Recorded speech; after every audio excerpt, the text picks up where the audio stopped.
Yeah, baby. It's my birthday. You know what I want for my birthday? I want a government shutdown. Is that very nice, Chad? I'd like that too. So can we get bulk? Can we get a bulk discount on government shutdown? When's your birthday? Today, if it gets the government shut down. There you go. Happy birthday, brother. I don't. People are like, what do you think of this? I don't care. You guys do this every year. What? This is what Kabuki Theater is. This is it. Everybody panic, panic, panic. You guys love to start fires and then panic and then realize, oh, we're the firemen, and you put out all of the fire. You do this. I don't care. There are a few places that are going to be affected. Most of the checks for the next payroll have already been cut. And everybody else, you guys are going to continue to go to work. By the way, I love when they always say certain employees, essential ones, have to show up to work. Well, if nobody else is that essential, why are they there? And what do you mean show up to work? Nobody works. Everybody's been working for their house for the last 4 years. I'm not bothered. Shut it down. Don't shut it down. You guys are going to do this, and then magically you're going to come up with something where you'll figure out a way to kick the can for another month or 3 weeks or whatever to get through the holidays, and then you'll come up with nothing, and then you'll do the same thing again in 90 days or whenever this. You never get anything done the way you're supposed to. This is the same story every year. This is it. So you're going to come up with something new. We're going to start new negotiations. This is what it's going to look like. We're going to do this. Oh, my Lord, really? People that were already trying to factor in extra time just because it's the holidays, well, now they might have to factor in extra time because of perhaps longer waits at the airports. If we rewind to the 2019 government shutdown that lasted about 35 days, well, TSA workers were deemed essential. They had to report to work, but they were going without pay. So some opted to just not show up at all. And it only takes a few air traffic controllers or a few screeners to not show up to really lead to major bottlenecks. So that could be a big issue. That could be a big issue. Okay, that's the big issue. TSA. We're already going to have issues anyways when it comes to this insanity of the travel season. We'll get to that. But that's one of the big issues right there. Of course. Yeah, it sucks. But here's the thing. That's a lie, too, that you don't get paid. You'll get back pay if you work. Some of you are getting the contracts. They're getting paid anyways. So it's not what everybody thinks it is, but they make it out to be. This is the most important thing in the history, blah, blah, blah. It's not. It's the exact same thing it always is. There are a few things that people may feel, but for the most part, whose fault is this? Government's most angry about one thing, both sides. EJ was talking about the uniparty. You know what they're really angry about? Social media has made it so they can't get stuff by and people react later on, but it's already too late. They can't.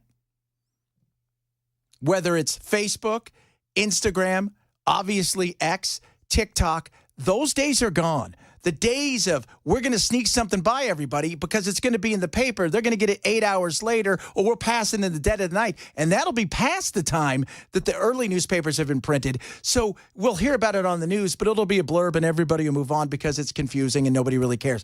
Those days are gone. Those days are absolutely gone. So they can sit there. We're going to come up with this, or we're going to come up with that. You know what you're going to come up with? Whatever you think you can get away with is what you're going to come up with. There is word that talks are again underway between party leaders in the House, but as the clock ticks toward the midnight deadline, Democrats, whose votes may be necessary in the House and whose support would certainly be needed in the Senate, say there's just one quick way to avoid a shutdown. Senate Majority Leader Chuck Schumer. It's time to go back to the original agreement we had just a few days ago. Of course, that 1,500-page spending bill was derailed by President-elect Trump and Elon Musk. After its demise, Trump demanded Congress act to raise the debt ceiling before he takes office. That didn't go well either. This is the battle that you're going to find, and we'll talk a little bit more about that later with Trump and some of the other stuff that he suggested that they shot down. But you got caught. It wasn't so much, look, Elon, let me tell you something. We talked about it yesterday. Some of you were mad about it. The reach of Elon is quite big. And in many cases, it's bigger than I think most people realize. The stuff that he's done in Germany and the endorsing of the center-right in Germany and the right in Germany today has gone a long way, by the way. It's one of those things where that's that reach right there. But it's the people. This happened when everybody said, we want that Doge. We want a group of people that are going to check everything and not hand out $500 million to study whether or not that monkeys, if you gave them certain kind of hair dye, would get dementia. We're over that. So now that information is free, and some of it's BS, let's be real, because some of the stuff that they pointed out yesterday, it was baloney. But why is it 1,500 pages? It's a CR. It's not a full bill. It's not an omnibus bill. It's not a big spending bill for the entire year. It's for another 90 days. Why is it 1,500 pages? Why was the last one, 26 pages or something like that? And this one is 1,500 because everybody knows those people who are leaving, they're going to get their pork in, right? Got to get some of that pork, right? They didn't win re-election. They're retiring. Want to give that one more, because I'm getting on the board of somewhere. And what's the thing that was reported today, with the killing of this bill, and now they're put a new bill out there? Taking all this money away from cancer research for kids. Is that it? Are they never getting the money, or is this bill, the CR, only supposed to address certain things, the necessary things? Pork is not necessary at this moment in time. In life, there's wants and needs. Right now, the needs is, if you're serious about this, do the 90 days, get an actual bill done, get it passed so we don't have to play this game anymore. The wants are, my buddy's got a company and we're going to give him a grant of $4 million and he's going to put my wife on the board. And what do? They see if snails can juggle. Like, that's their thing. Whatever stupid thing they come up with. They can juggle, but they have to be high on meth and not cocaine when they're doing the tests. Oh, is that what it is? Yes. We want to see how fentanyl affects kittens. I'm sure pretty negatively. It's kind of what I'm going with. But do I care about whether or not that this is going to be something big where everybody freaks out? Look, if you get into 90 days, and what I just talked about, that one way back in the day with 35 days, did America sink? Did we disappear? Did we fall into nothing? No, we're still here. Last time I checked, there are some stuff that you might want to think about, okay, well, how will this affect? There will be some issues. But you know what? Just as much as there may be issues because of TSA slowdown, I don't know if you guys are checking the weather around the country. If you're flying, that's going to be an issue as well. That has nothing to do with government. Now, another thing that people might be thinking about is, okay, what might happen to my packages with USPS, right? USPS does say that government shutdowns don't impact them, that they are funded by themselves. But I do want to point out that the deadlines for most standard shipping have already passed. So if it doesn't get there on time, you haven't put it in the mail, not necessarily on the government. That might be on you. Yeah, that's on you. All right. So if you're, because we talked about it, we like to give it to you straight here on the Chad Benson Show. We are going to make sure that you know when is the drop dead date when it comes to getting your packages there, and how many of you are using FedEx anyways or stuff like that because you want to assure it's going to get there, and you look at the post office and you're like, I'm not quite sure. So this really, unless you work for the federal government or maybe you're a contractor for the federal government, this will have no effect, and it'll probably have no effect for you on the immediate. But here is what's going to happen. So tonight they're going to be like, oh my God, we've shut down. Oh, and they're going to do their thing, right, as they all do. And they'll sit there and point fingers at each other. And then maybe tomorrow, maybe Monday, right, Sunday, they're all, fine, we'll just do something quick and get it through because that's what Johnson's trying to do. We'll just piecemeal it together. And then they'll come up with something. And then what do? They pat each other on the back as if they did something. Oh, look at us. We did something great. You did your job. That's all you did. You did your job. You didn't do anything else. Nobody else is doing this, right? You got microphones in front of your face. You're not working right now in an accounting firm, and somebody's coming up to you going, Bob, how you feeling about everything that's going on in the accounting firm today? You got to really get some of these numbers crunched. Man, we're trying really hard. But they love the adulation. They love the excitement. They love to come in at the end of the day. But the reality is nothing is going to change. I'll get back to you on those numbers after the holidays. Appreciate that. Give me a little extra We need time them here. today or else numbers don't work after Christmas. I'm sorry. I'm still going to get paid, but I'm not going to do any work. Numbers don't work after Christmas. Oh, God. It's fun, though. They're the fire department. Well, you have so many of these legislators that when they get into a serious situation like this with something that needs to be dealt with at some point, they just go, I really just want to go home for Christmas break. That's it. And that's the whole point. The point is, how can we make it so uncomfortable on you that you'll cave in to give us what we want? Here's what they should do. Everybody, all you guys get around here, everybody gets X amount of pork, right? If you spend it on your first go around, that's it. You're done. So if other people come to you for pork, you don't get any of it. And then everybody like, oh, my God. You watch. Make it like it's their money. Make it like it's their money. And if they can't balance a certain thing, charge them for it. You watch what happens. You watch it like the NBA, right? NBA right now, if you guys pay any attention, the NBA's numbers have collapsed like you could not believe. It is worse than like MSNBC and CNN. They have fallen. Why? Players don't seem to care. Load management, if you don't know what load management is, it's hilarious. It's basically people who don't want to go to work on certain days. Oh, because we're running for it.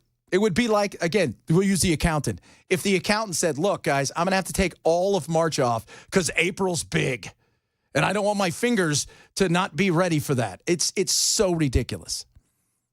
But they don't seem to care. And I look at these people here, they don't seem to care. They care because they got caught. They care because it's a situation where they feel like they should have to care. And by the way, it's not their money, right? You go out in the NBA, it's all guaranteed. You don't play because you're load managing, you're getting paid. If you're these guys and gals, you're getting paid. You're getting paid. Right? Life is good. You're getting paid, even if they held their money. By the way, if they held all of their money and they didn't pay them at all, they're all still pretty fine. They're doing okay. It is frustrating across the board. But my biggest frustration is you think you're heroes, you're doing your job. That's it. You're doing your job. And your job is this. Get a budget out there. Let's get something done. Get on with fixing the things that need to be fixed and stop with the BS. Oh, my Lord. Good. It's going to be fun today. A lot of stuff to talk about today. Gen Z in the workforce. We're going to talk about that a little later. There's some issues with Gen Z in the workforce, even more so than the Gen X, even millennials, when it comes to the workforce. And that is showing. And I'm sure if you guys have hired Gen Z in the past, you recognize some issues that have happened with Gen Z. We're talking about that. Obviously, the Wall Street Journal and the New York Times report about Biden is hilarious because I've got some stories as well from a few people that worked in the White House and still continue to do so about things they saw that I brought up on my local show and my national show about 18 months ago.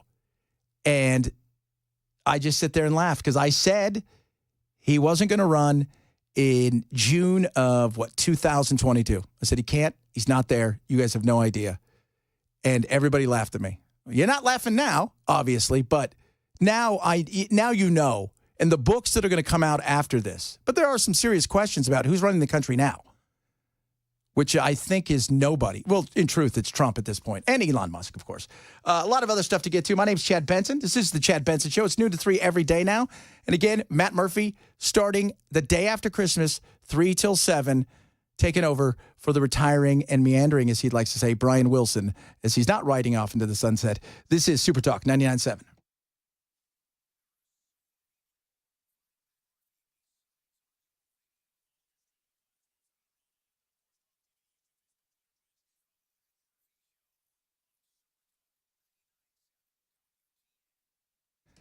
Bulwark Capital is absolutely amazing, and it is incredible. What are they, you say? They are companies going to help you with your retirement like you could not believe because they're going to do something that most won't. They're going to give you a second opinion on your retirement. They're going to go through your retirement. They're going to, first and foremost, what do you want to do with your retirement? So many people say, well, maybe I want to go to a tropical land for the rest of my life with my wife. I'm going to drink, out of coconuts and just have fun. Maybe you've taken that hobby and you want to turn it into something. They're going to help you get there. It's not cookie cutter. Active management of accounts every day. Lower risk, lower cost, lower volatility. Always tell everybody this. Measure twice, cut once. You only get one retirement. Make it work for you. Call my buddy Zach Abraham, Chief Investment Officer at Bulwark today. Get a free risk review. It's a second opinion. Call 866-779-RISK today. That's 866-779-RISK.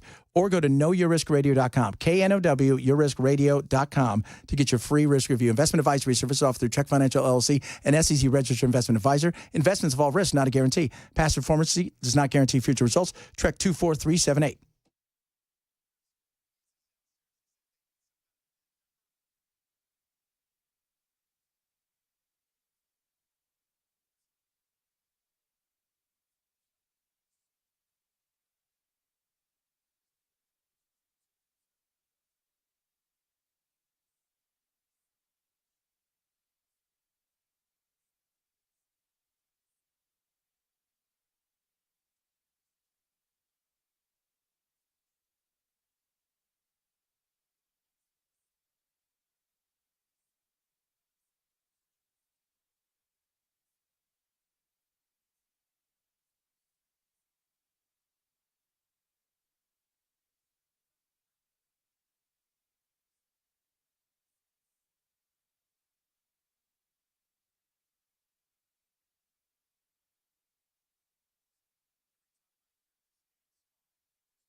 Drivers, we still have a problem 24 westbound at Harding Place. It is a 17-minute delay because of some road work. The right shoulder there blocked.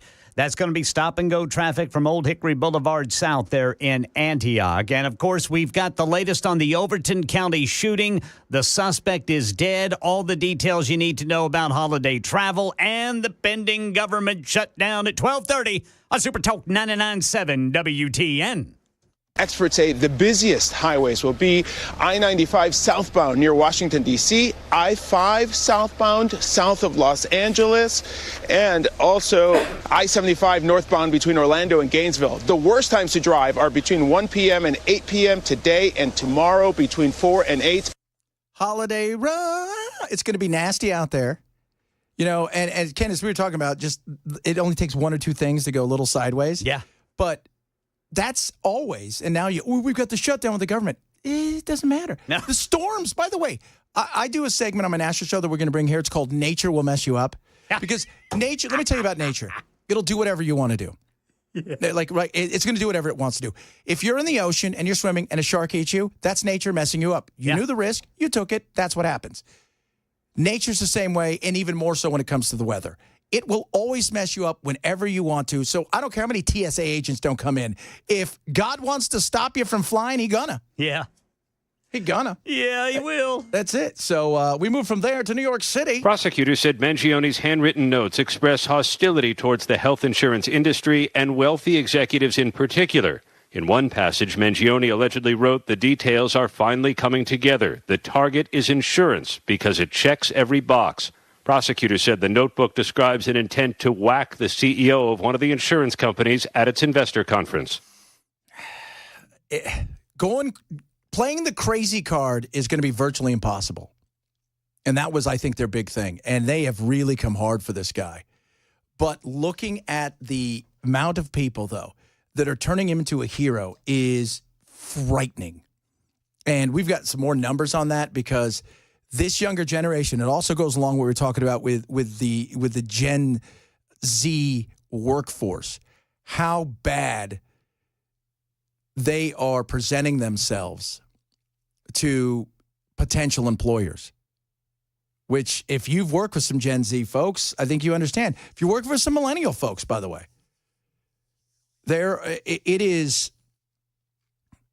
it's crazy because, you know, I've got little brothers and sisters that are millennials and Gen Z, and they work their butts off.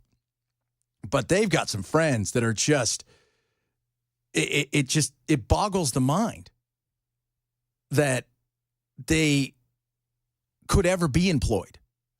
It's like, have you met America? Well, it's like, it's not even like being idiots. It's like the things that they think they're entitled to. Yes. It's like, I went to school for 4 years, so I was promised a C-suite position. What do you mean I've got to start at the bottom? It boggles the mind. And then my brother works like 80 hours a week. He works his butt off. My sister, she works her butt off.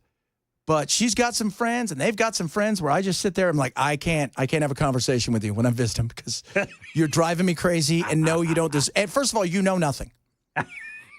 You know zero. Of all the things you know, nothing is what you know.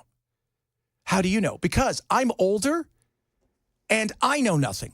Because nobody knows anything in reality. But the older you get, the wisdom is, yeah, you know a lot less. Now, and I think part of it also has to do with the fact that we talked about the other day with the cell phone world at our fingertips is the brain rot, the opportunity to feel like you know everything in the world because you can Google it. You Googling it and telling me an answer doesn't mean that you know why the answer is what it is. You have no comprehension of what it is. And I think part of that is this overeducated society where these people feel that because it's in a book and because they went to school, that's the answer, not understanding the reality of how life works. And it's going to be interesting. Got a lot to talk about today, even though it's right before Christmas. More on the CR. We're going to talk about Biden. Just, is he still there?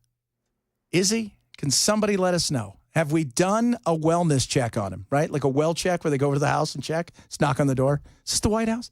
Is Joe here? Just curious. Talk about that. Bunch of other things to get to. My name's Chad Benson. This is the Chad Benson Show. Super Talk 99.7.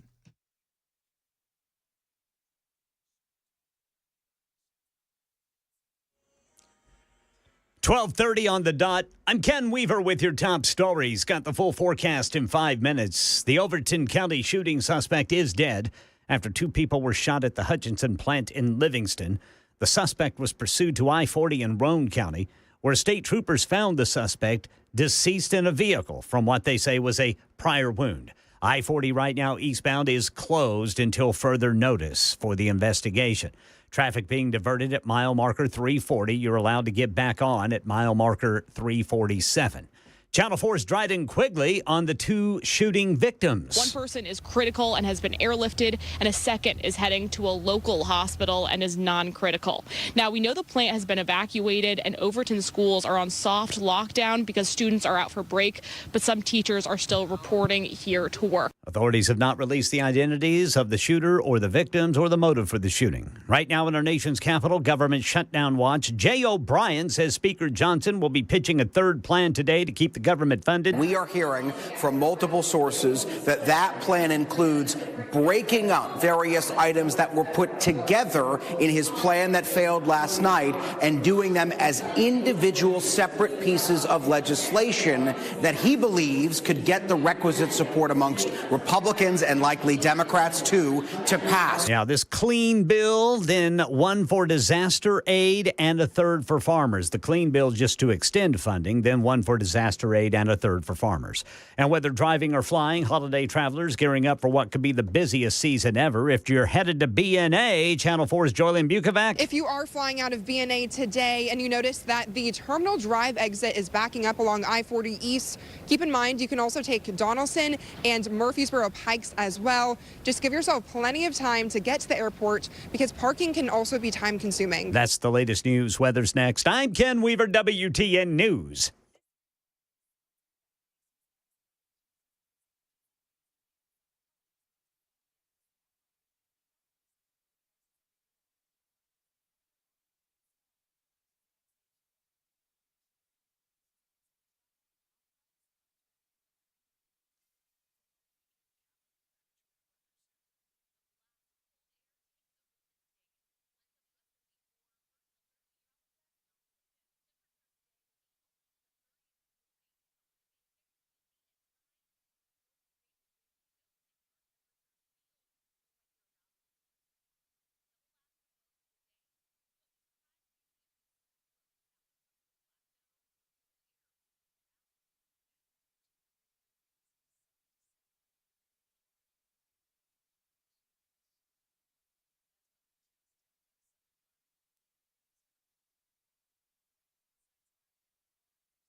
Nice. Eating a little bit of pizza. It's yummy. That's good stuff, dude. It is. It is. Our good buddies over at Two Boots. My wife ordered this. It's my birthday today. I said, hey, get us some pizza and send it over. She's like, okay, great. And, man, that stuff's delicious. That crust is perfect. Yeah. How old are you? 54. Everybody's younger than me. How old are you? 57. I old got are you, you Ken? beat, too. I'm 56. There you go. That's nice. I'm the youngster on the group, right? You are. And then Mandis is older than all of us, right? No, I'm just older shorter. than Mandis. He's 82? I'm older than Mandis by like 4 months. Okay. Well, there you go. Look at this, though. We're having a party. Murphy's my age, I think, right? Murphy's 50, 51, somewhere around there? 51. There you go. See? I should be but not too embarrassed old. that I know all these birthdays. Old, but not too old, right? Like, probably too old, as Chris Rock would say, to be not old, but too old to be in the club. Oh, my goodness. We go from there, kids, to Gen Z. They're here. They're not going anywhere. And at some point in time, they're going to have to be employed. That is, if mom and dad don't take care of them for the rest of their life. But it's not a good look right now. A recent study found 3 in 4 companies are having issues with recent graduates whom they hired. Some of the reasons they listed, well, a lack of motivation, a lack of initiative, a lack of professionalism, poor organizational skills, poor communication skills, difficulty working as a team. Other than that, they're doing great. Basically, you just said everything that has to do with the job. They smell. They don't talk. They're afraid of the phone. They're afraid of customers. They refuse to do work. They won't come in. I mean, what else is left? What else is left? But I talk about this because many of you listening right now, you're business owners. And what do you have? You've got to hire. And what do you have in front of you? You've got millennials who started this trend of insanity in a lot of places, from the DEI insanity to everything else. And now you've got another group who, by the way, doesn't really like millennials, but at the same time feel entitled to have a lot of what the millennials want and hope for, which isn't good. Sometimes employers think that your group, your class, your generation does not know how to handle the workforce. Inside this room at Florida International University's Student Academic Success Center, Clotilde Picard-Layer leads a session preparing students for life in the real world. So I'm going to pretend that I'm the employer. A world where more employers believe Gen Z, people born between the late 1990s and early 2010s, aren't prepared enough for the demands of the working world. The study by online educational magazine Intelligent.com found 65% of hiring managers found recent college graduates to be entitled. 63% believe they get offended too easily, and more than half think they lack work ethic.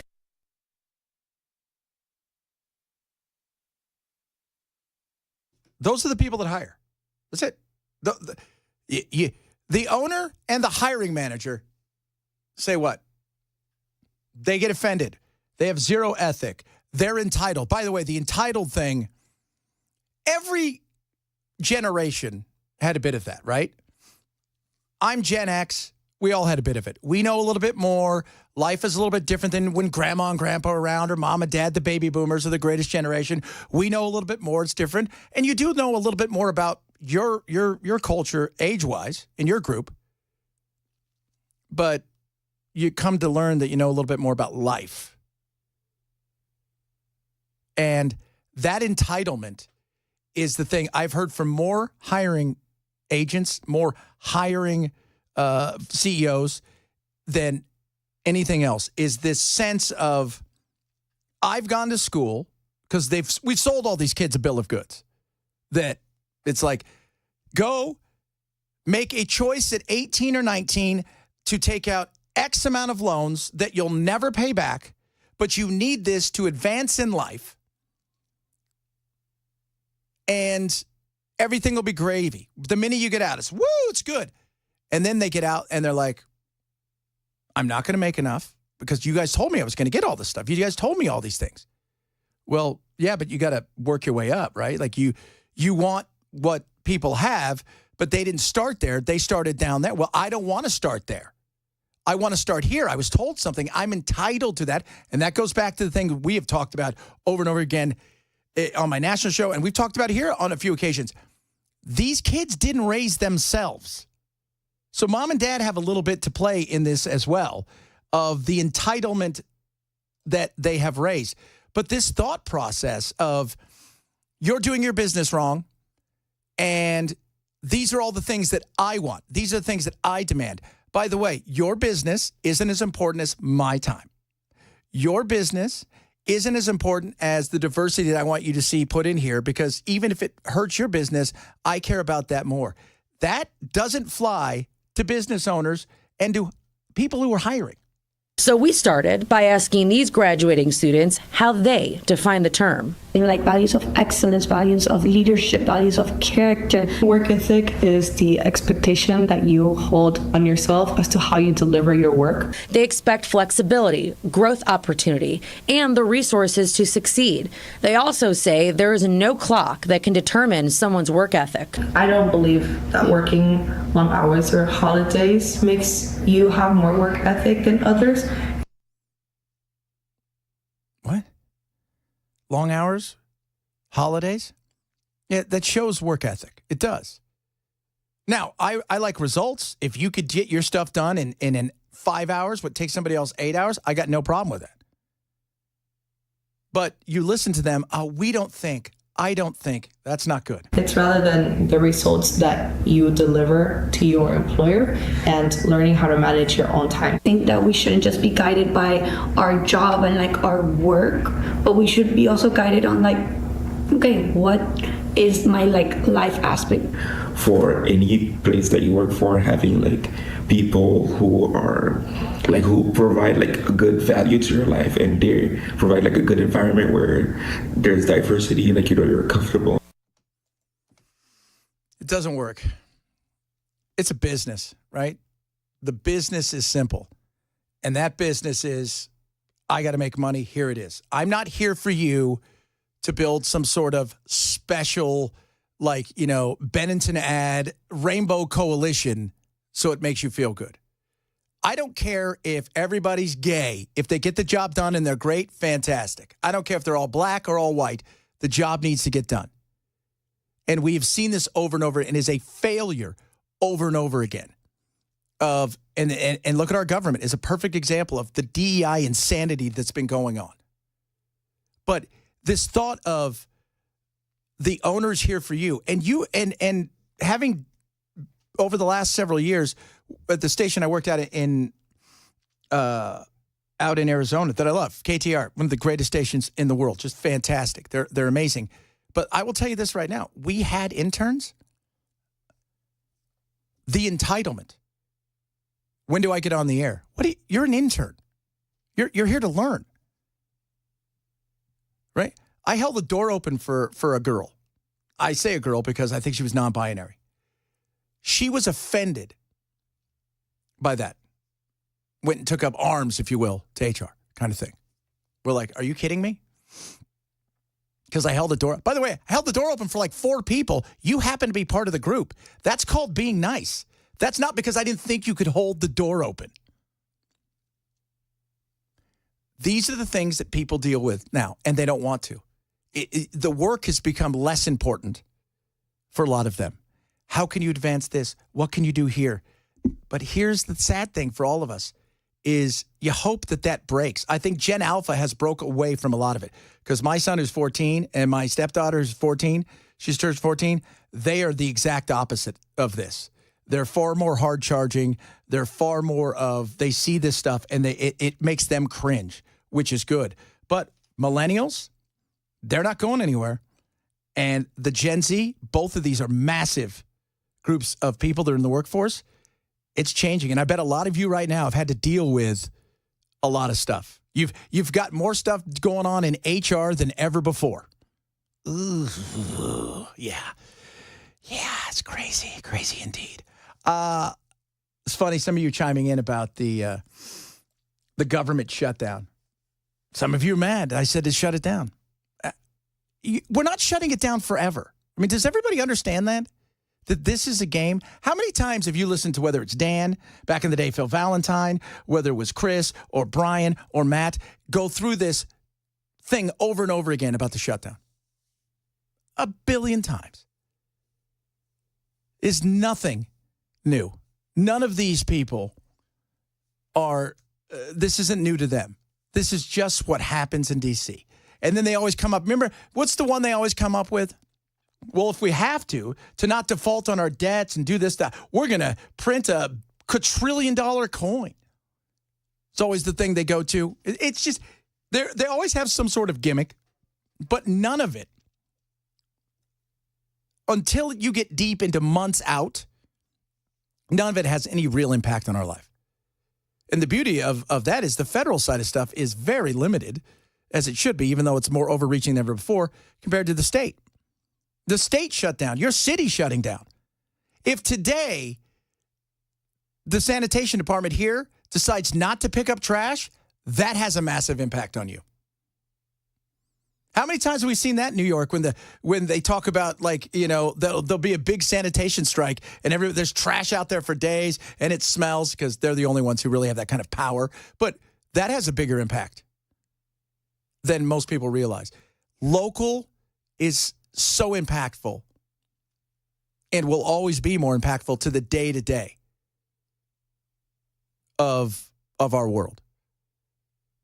And that's why you've seen over the last, really, you know, since COVID, how many people moved from places like California or New York or elsewhere, all over the country, not just here, but everywhere.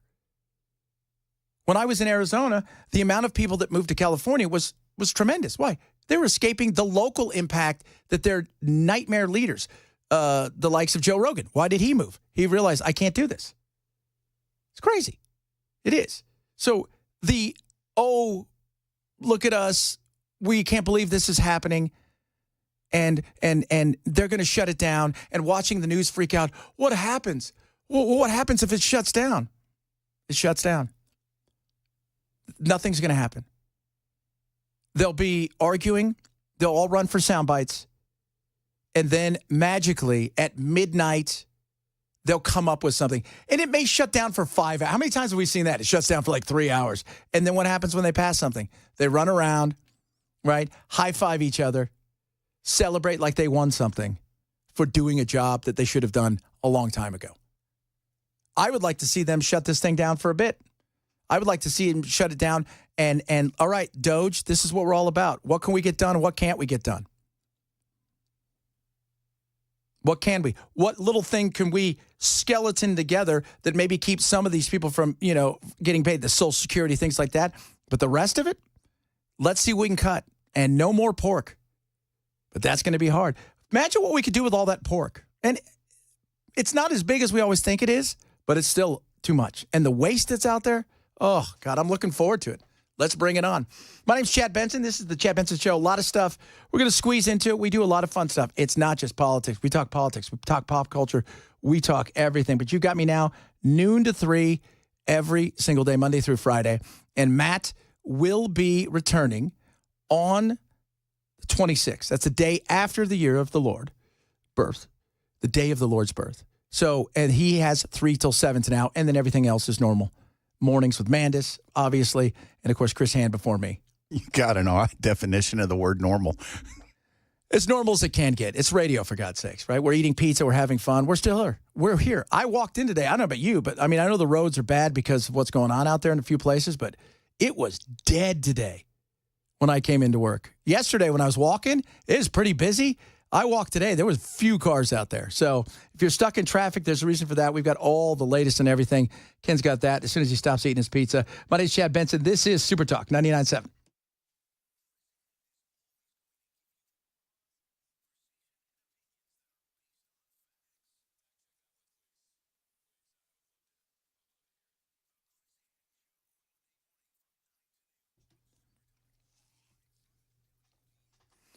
You still have time to get that loved one that's tough to shop for, the ultimate package. Omaha Steaks. Omaha Steaks right now has gift packages starting those $89.99. It's 50% off site-wide, and when you use my code, that's Benson, B-E-N-S-O-N, you will save an extra $30 at checkout. And they've got packages already ready to roll, right? Ultimate gift packages ready to roll. Or you can build your own. And they've got everything from wine to desserts, you name it, they've got it all. But maybe you're a surf and turf person and you want surf and turf. They've got that. Maybe you're just the surf of the turf. They've got that. Maybe you only want pork chops or burgers. They've got that built specifically for you. Go to omahasteaks.com right now. 100% unconditional money back guarantee. 5 generations of expertise. They do it better than anybody else. When you use my code Benson at omahasteaks.com, they're going to give you $30 off at checkout. Already, it's 50% off. omahasteaks.com, omahasteaks.com. Use code Benson. Minimum purchase may apply.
Overton County shooting suspect dead. Government shutdown watch. Holiday travel update. As speaking of travel, it's a mess in traffic right now. We've got a crash blocking the right 3 lanes, 65 northbound in Madison. Then in Franklin, 65 southbound Cool Springs Boulevard, right lane blocked. And in Antioch, 24 westbound at Harding Place, the right shoulder blocked by road work. We've got all the latest news coming up at 1 on Super Talk 99.7 WTN. After weeks of those reported sightings in the Northeast, overnight, the FAA taking the unprecedented move of shutting down airspace to drones over parts of New York and New Jersey due to special security concerns. The ban is meant to police the skies above critical infrastructure. It will last through most of January. Oh, are they worried about something? Ooh. Remember how big this story was like 3 days ago? And now we're on to something else. A new panic. New panic. The government's not going to be open. Who's going to monitor the drones at that time? I don't know. I don't know. Are they aliens? I don't know. We're on to something else. It's the new shiny object. And then next week, it'll be on to Christmas. Right? Because we got Monday, Tuesday, Wednesday. We'll be here. And then we'll be off for a couple of days. And then it's Christmas, and everybody's going to celebrate that. And we'll put all that stuff behind us, and we'll have a new panic by, I don't know, Friday next week. I don't know what the new panic's going to be. I'm excited about it, though. Because the old panic, that's so yesterday. Oh, my goodness. If you're looking for Matt, he is on 3 to 7 starting next Thursday, which is the day after Christmas. Somebody said, you do realize that Jesus wasn't born on the 25th. I understand that. It's when we celebrate it. Okay? I get that. I think they think March or April is when he was born. And the wise men showed up many years later. It wasn't on the night. Just let you guys know that as well. My name is Chad Benson. It's the new show. Chad Benson Show right here, noon to 3 every single day. Super Talk 99.7.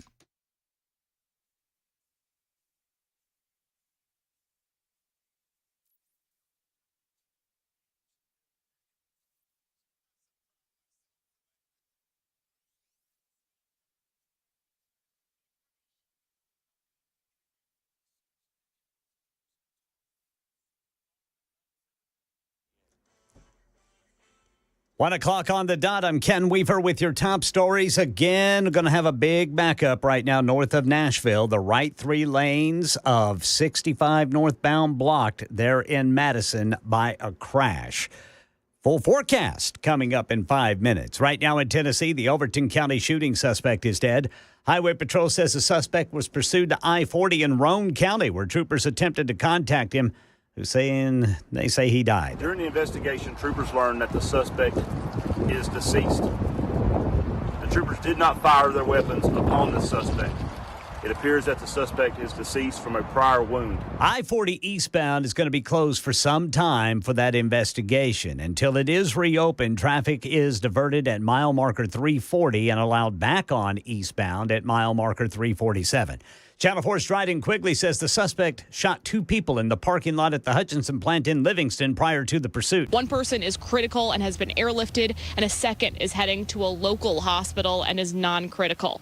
Now, we know the plant has been evacuated, and Overton schools are on soft lockdown because students are out for break, but some teachers are still reporting here to work. Yeah, and authorities say they cleared the plant. It is safe. Authorities have not released the identities of the shooter or victims or the motive.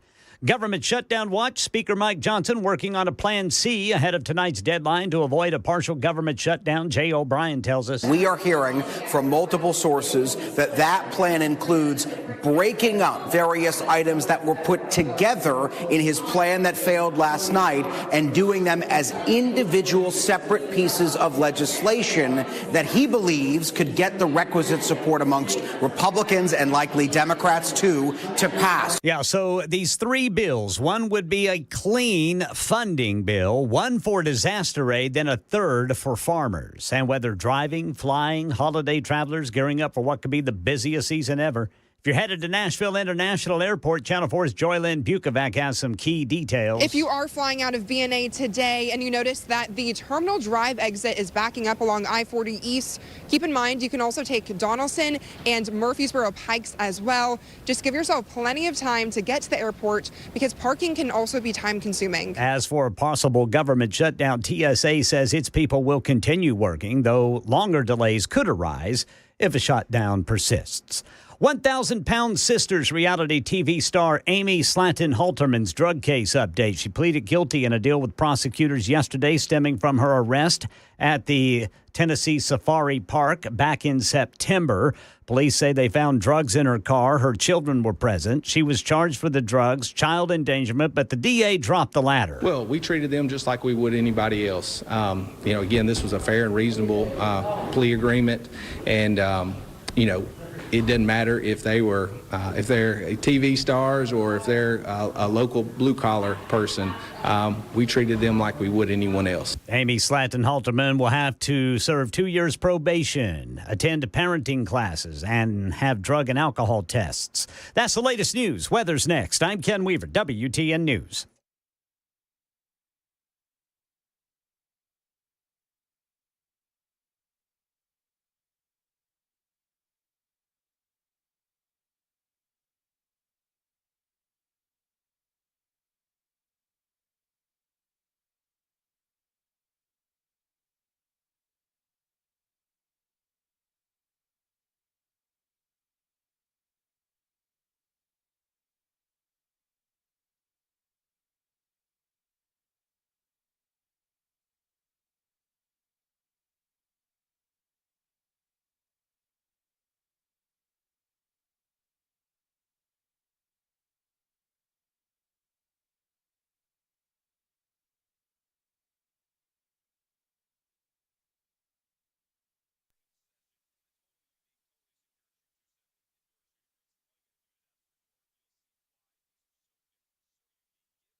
It is the Chad Benson Show, noon to 3 every day right here on Super Talk 99.7. So, article today yesterday in Wall Street Journal, 2 days ago in the New York Times, talking about Biden. And the fact that now that it's over and done with, okay, we can all be honest. Yeah, he was never really there. About 2 years ago, everybody knew he wasn't there.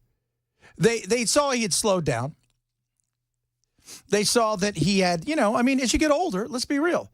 Not everybody ages the same. Some people do better than others. Bernie Sanders, older. Bernie's all there. Bernie's a go, go, go. I saw him at the airport last year. Bernie's walking 100 miles an hour. He said, go, go, go. Hey, look at me. I'm walking. How you doing? Look at taking pictures with everybody, shaking hands. You have a conversation with Bernie. You have to worry about him saying something, calling on some dead senator or somebody. Is Abraham here? Abraham Lincoln, are you here? We don't have to worry about that. So, where's my friend Mox? Where's he at? Oh, Sheila here? No, Sheila's not here. We're at her funeral. Technically, she's here, but she's not having a conversation with you. Is Lennon around? No, Bernie, he's dead. Yeah, but with Bernie, Kissinger up until he died, he was sharp as a tack. Maybe a little slower. We're all a little slower, by the way. I turned 54 today. I'm a little slower than I was when I was 24. I'm going to admit that. It was never about the age or the number. It was about the ability to do the job. Arguably the most stressful job ever. And everybody knew he couldn't do it. There's a movie that came out, I think it was like 95. It's called Dave. You guys remember that? It starred Kevin Kline. Sigourney Weaver? Yep, Sigourney Weaver. Ben Kingsley. But what it is Kevin Kline plays the president of the United States, he's like Clinton, right? He's just kind of he's getting with a youngster. Sigourney Weaver is the first lady. He has a heart attack, but he goes into a coma. These guys don't know what to do. So they hire Kevin Kline, who runs like an employment firm, who on the weekends, because he looks just like the president, does those kind of like, the look-like things, and he goes out. They hire him because the guy's running, Frank Langella is the guy that's running everything. He's like his chief of staff, and he's the one who's running everything, really. And they want Kevin Kline to fill in for a little bit so they can design what they want behind him. And from there, they can kind of control everything and set everything on its path because they don't like the vice president. It's so scummy. That's what's been going on here. For the last umpteen years, since January 7th, 2021, I have heard threat to democracy. I have heard he is all of these things that are horrible. And yet, for 16 to 18 months, you lied. And you knew. Some people, I don't think really knew. I think some people were kept so in the dark because they were never allowed to get around him at any given time where he was having real issues. But about 2 years ago or so, I talked about the fact that, so being in the business I'm in, and because I have my other profile with the national show, I've got lots of friends all over the place. And they were telling me stories about him wandering in the White House, asking everybody, when does he get to go home? And at first you're like, there's no way that could happen. Well, lo and behold, all it took eventually was one night where the world watched with Trump and the debate. By the way, Trump didn't dazzle in the debate. He didn't have to. He didn't. But everybody knew.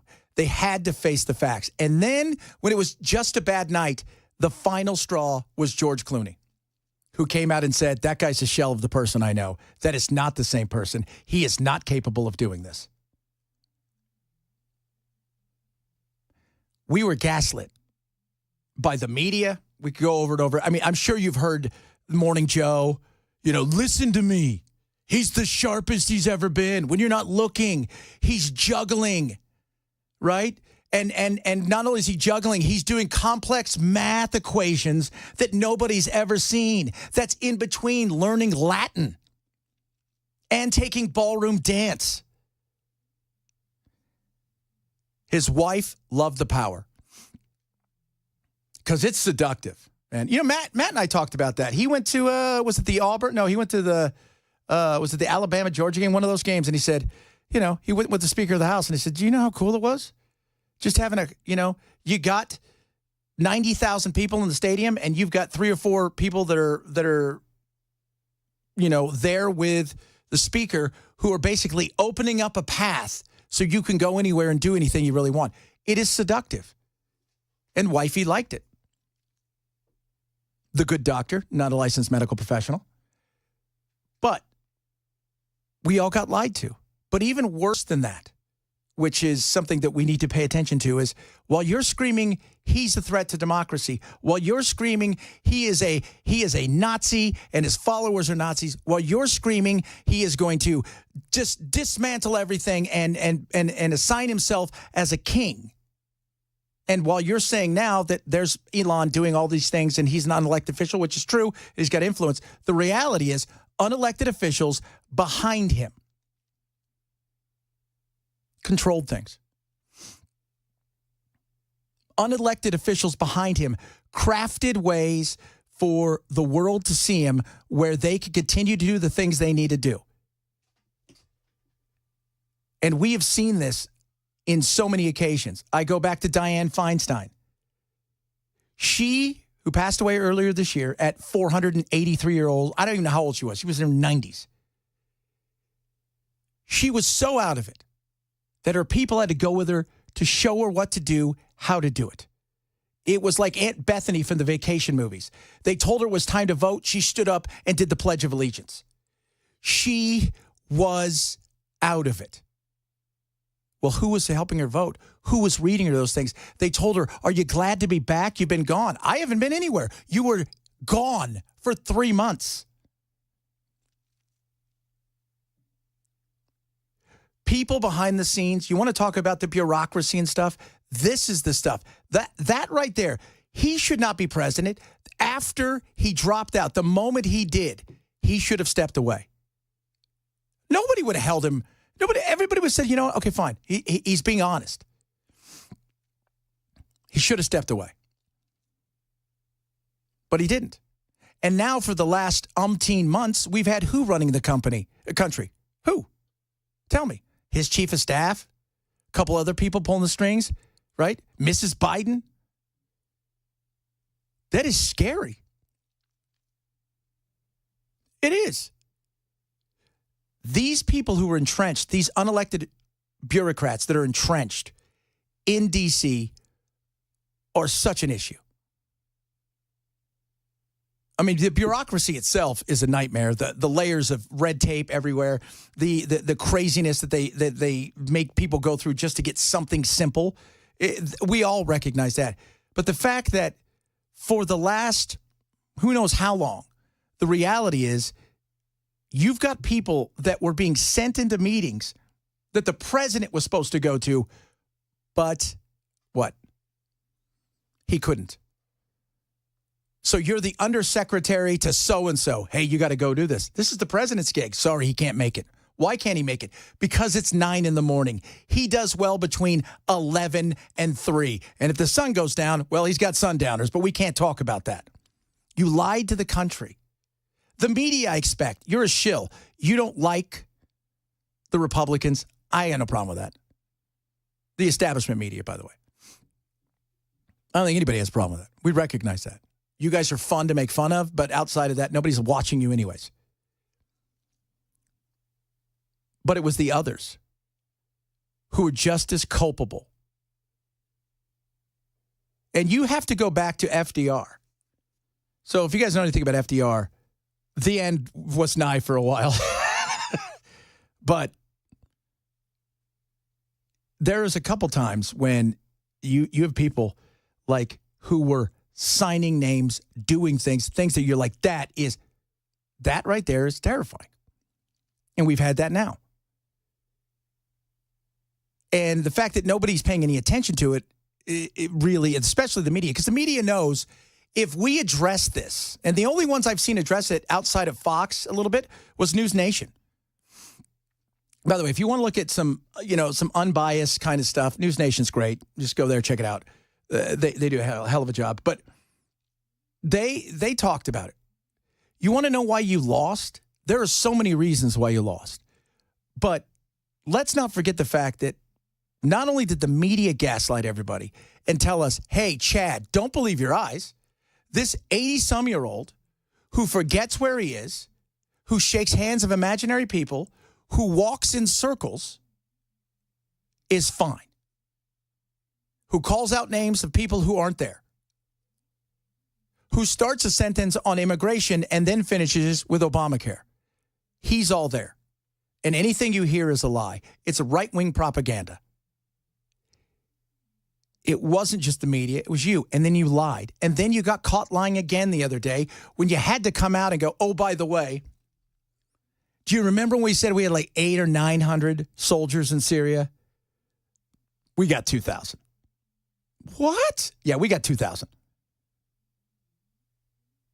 People don't believe you because you are not believable.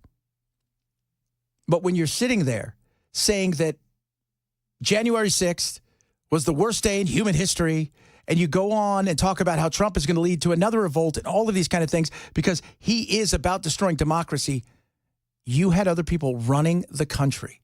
And not in a way where he is given, hey, guess what? I'm all together and I'm empowering everybody to do the things they need to do.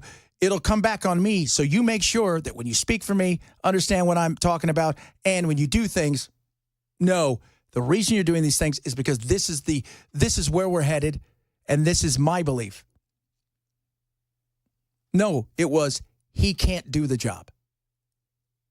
Lying to the American people about all the things that is wrong with Trump and his supporters, when in truth, you knew. And then the ones who didn't know, you didn't want to know. I've seen one reporter apologize for this. Chris Saliza, who is used to be on CNN, he's got his own gig now, doing stuff because he realized this is where the world is. He came out and said, you know what? It was my bad. It was my bad. I should have pushed harder. I should have asked more questions. I should have been more curious than I was when he was on CNN, and he said when he was on his own. I should have been more curious. You won't hear anybody else apologize. You never heard Morning Joe come out and apologize for saying he's the sharpest. This version of Biden's never been better. You'll never hear them say, I'm sorry. I screwed up. It's hard to say you're sorry, but you get your credibility back a little bit if you're at least honest with people. They're not interested in that because it's a black eye to them. My name's Chad Benson. I'm not in for anybody. This is my show now. 12 to 3, 3 to 7, starting next week. The day after Christmas will be Matt Murphy on what is now The Drive as Brian semi-retires. And I think he's the president of the Chamber of Commerce now. What is he the president of? Something like that? I think he's just president of all of Watertown. He's the president. He's the king and chief of Watertown. But he'll still be around here. But starting next week, 3 to 7, it is Matt Murphy in the afternoons. And you've got me noon till 3 right here on Super Talk 99.7.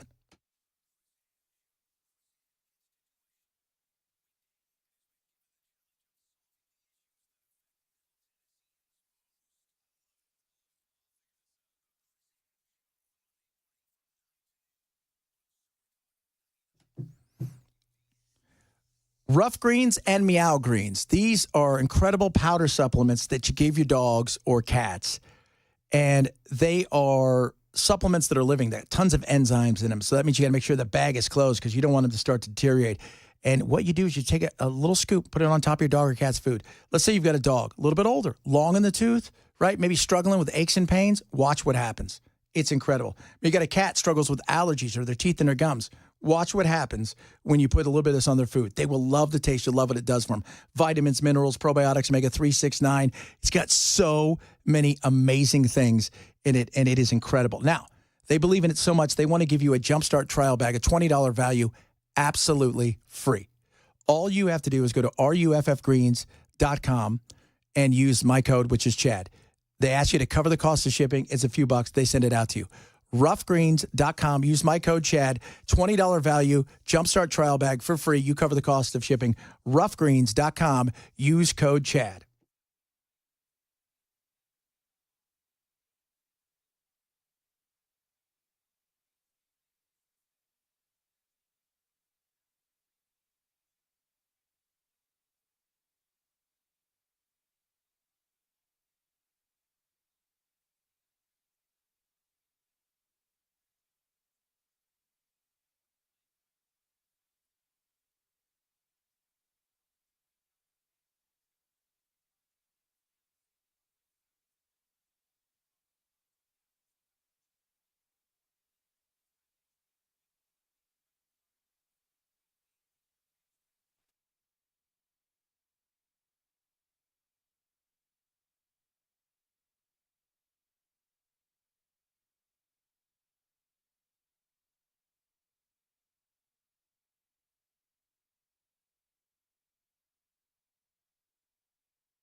All right, drivers, right now we've got the right 3 lanes, block 65 northbound at Old Hickory Boulevard in Madison. In Antioch, road work, blocking the right shoulder. You know, you got to get to the left. State law, 24 westbound right there at Harding Place. Then another crash, this one in Franklin. It's got the right lane blocked 65 southbound at Cool Springs Boulevard. And then in Rural Hill, 24 westbound at Bell Road, the right shoulder blocked by a crash there. Overton County shooter is dead. Plan C to keep the government funded. Coming up at 1:30 on Super Talk 99.7 WTN. There is word that talks are again underway between party leaders in the House, but as the clock ticks toward the midnight deadline, Democrats, whose votes may be necessary in the House and whose support would certainly be needed in the Senate, say there's just one quick way to avoid a shutdown. Senate Majority Leader Chuck Schumer. It's time to go back to the original agreement we had just a few days ago. Of course, that 1,500-page spending bill was derailed by President-elect Trump and Elon Musk. After its demise, Trump demanded Congress act to raise the debt ceiling before he takes office. Raise it, raise it, raise it. Republicans, is your opportunity. And yesterday, you heard John Kennedy from Louisiana talk about the fact that Trump needs to be involved in this because, look, you don't have to like Speaker Johnson. That job is thankless. It is a frustrating place, I think, for a lot of people to be there because when you're in that job, you are more about money raising and trying to keep everybody happy. And when you don't have a big majority and it's razor thin, you're going to have to give in places you don't want to give. That's why he says he's going to break it up today. And he says, we're not going to shut down. But you've got to get, obviously, Trump people behind it. And Trump needs to be involved in this in more ways, besides just raising the debt limit, which that got blown out. And that was a bipartisan blowout.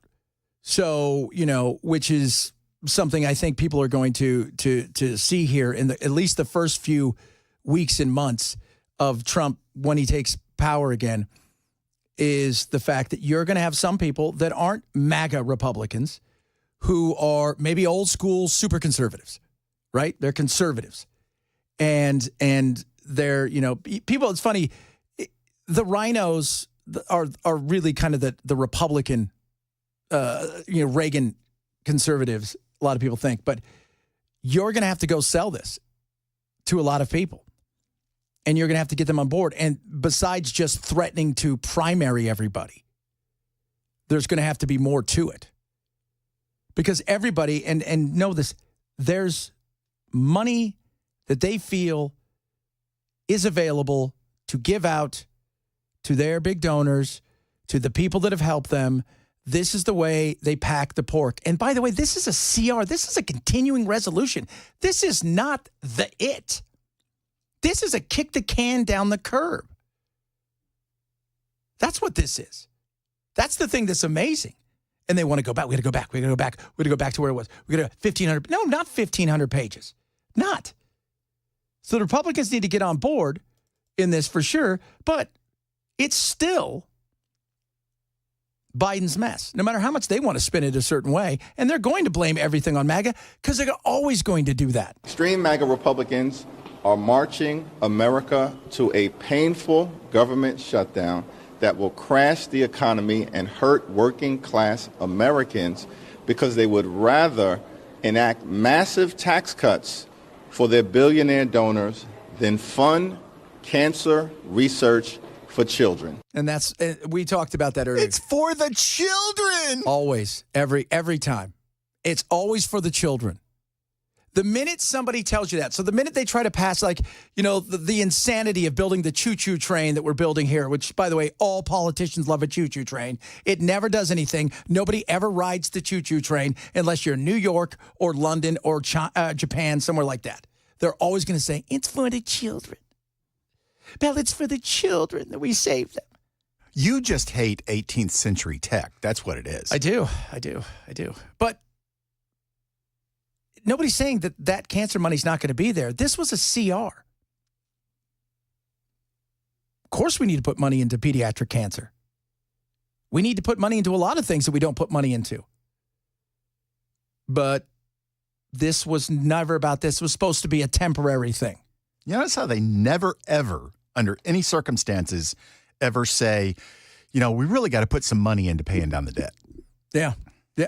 Why would you do that? What's the point? Because when you can print money and when you can do certain things, you feel like, hey, it's okay. I mean, let's be real. Would you be as nervous gambling if you knew you could go back to your room and print some money and go back gamble again?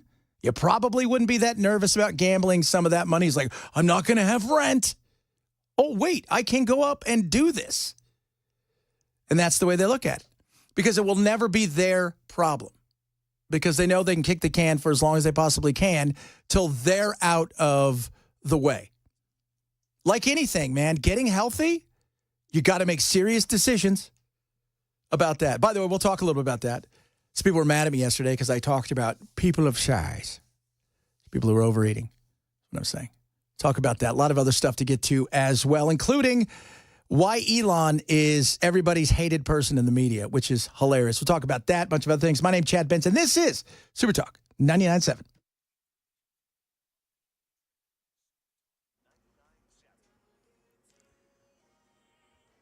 I'm Ken Weaver with your top stories. Full forecast in 5 minutes. We're monitoring some breaking news out of Europe. Reports of a car plowing into people at a Christmas market in Germany. Multiple people hurt. Here in Tennessee, I-40 eastbound, about 140 miles east of Nashville, has just reopened after a workplace shooting in pursuit of a suspect who was found dead. The Livingston police chief in Overton County says 2 people have been shot in the Hutchinson plant parking lot this morning. We secured the area. We surrounded the area, make sure we cleared the building, make sure there was no others. Everybody was checked and make sure there wasn't involved in it, cleared that situation, that mattered, and then secured the scene. And then had the agencies come in and start their investigation. Highway Patrol says the suspect was found dead along I-40 in Roane County from what appeared to be a prior wound. Troopers didn't fire their weapons. Authorities have not released the identities of the shooter or victims or the motive for the shooting. One of the victims said to be in critical condition. In our nation's capital. This is a special report from ABC News. Government shutdown watch. I'm Michelle Franzen. Republicans scrambling to avert a shutdown at midnight. The original bipartisan deal scrapped after Elon Musk and President-elect Trump demanded changes, including extending the debt ceiling. A Trump-backed measure failed in a vote last night. ABC's Jay O'Brien says the House Speaker's next plan, separate measures. A separate bill that would be what is in effect a quote-unquote clean funding of the government to March of next year. That means nothing else attached to it, just extending of government funding at its current levels to March of next year, we're told from sources. That's one bill. Then there's a separate bill that includes that $100 billion or so for disaster relief, which Democrats have said is crucial, which senators on both sides of the aisle have said are necessary for them to get their votes. Then there's a third bill on funding for farmers. 3.5 million government workers would be impacted if funding runs out. That's the latest news. Weather's next. I'm Ken Weaver, WTN News.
Yeah, baby.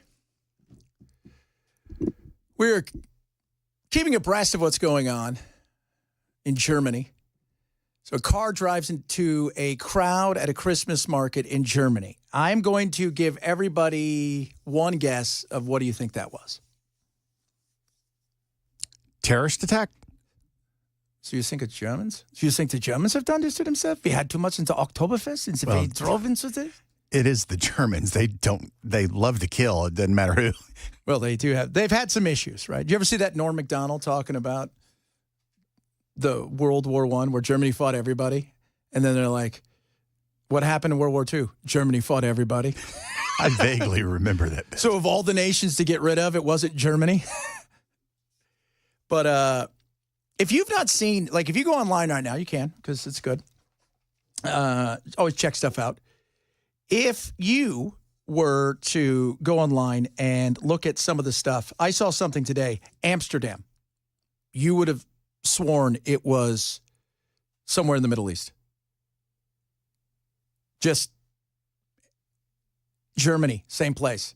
So having lived in Europe for as long as I did, there was always issues. Belgium has always had some issues. And the radicalization of people that have gone and left their country, places like Syria, by the way, places that have been forever fighting, which is pretty much most of the Middle East. Parts of Egypt, obviously Saudi Arabia, Afghanistan, Yemen, Lebanon. And they've headed to Europe. And Europe has had this super like, hey, come on in. It's totally fine. It's going to be great. It's not. It's not great. It has nothing to do with skin color, by the way. It has all to do with culture. The culture of the radical Islamist, the radical Muslim, is not the culture of the West.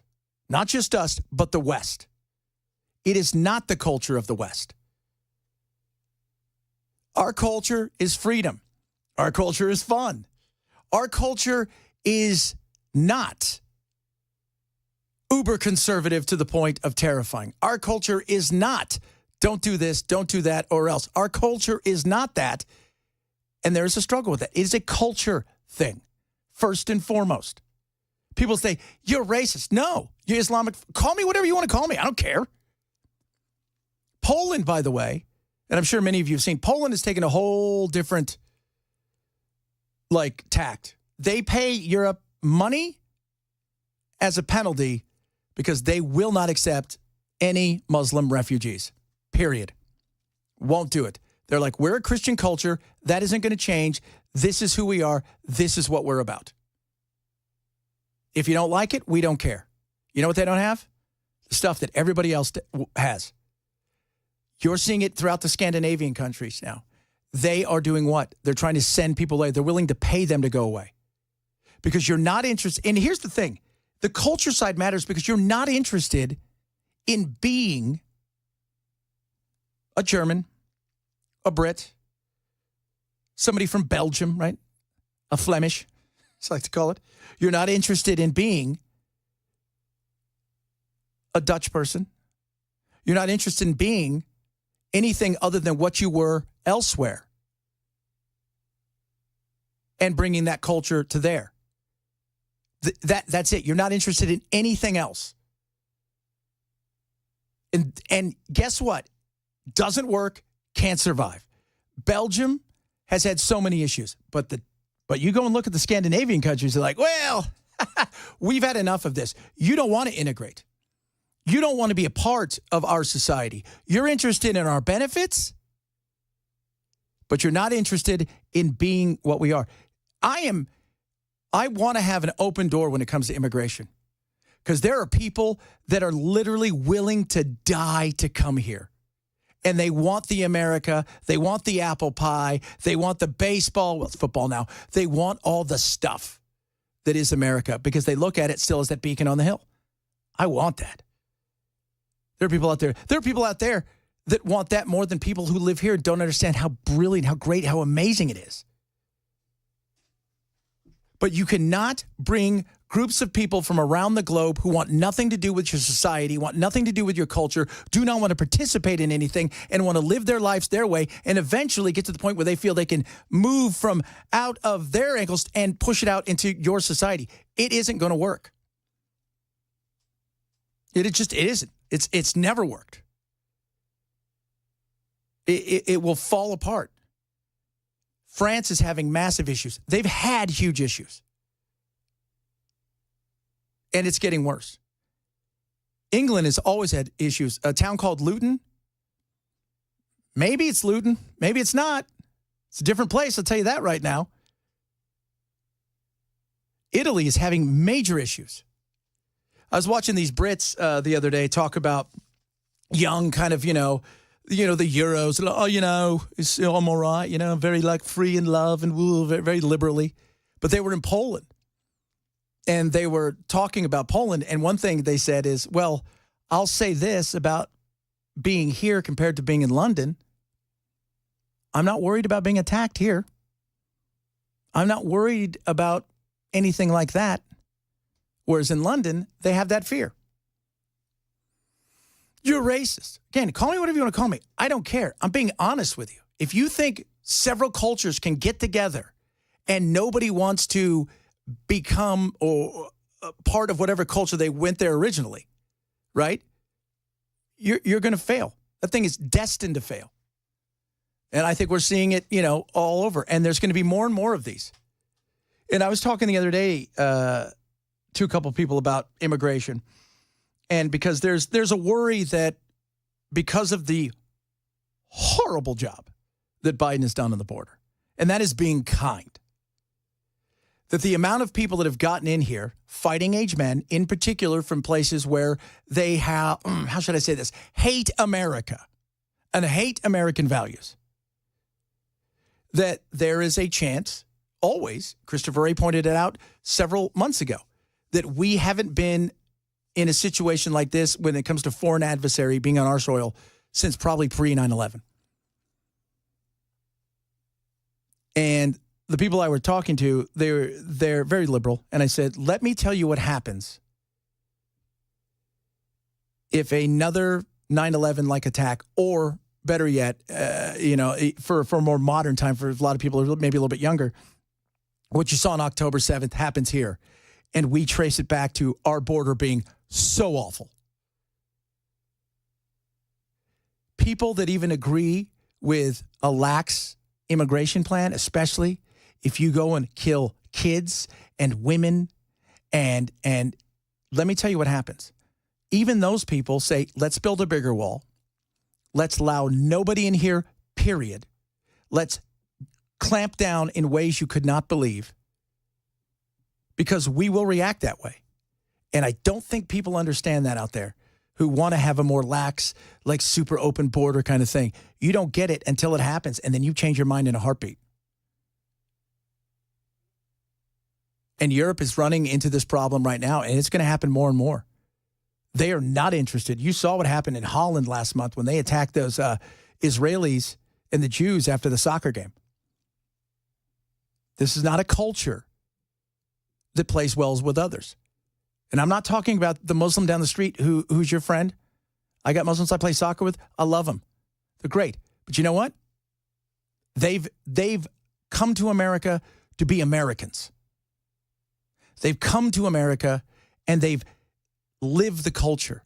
They like football. They like apple pie. They've come here and they've raising their kids in that culture.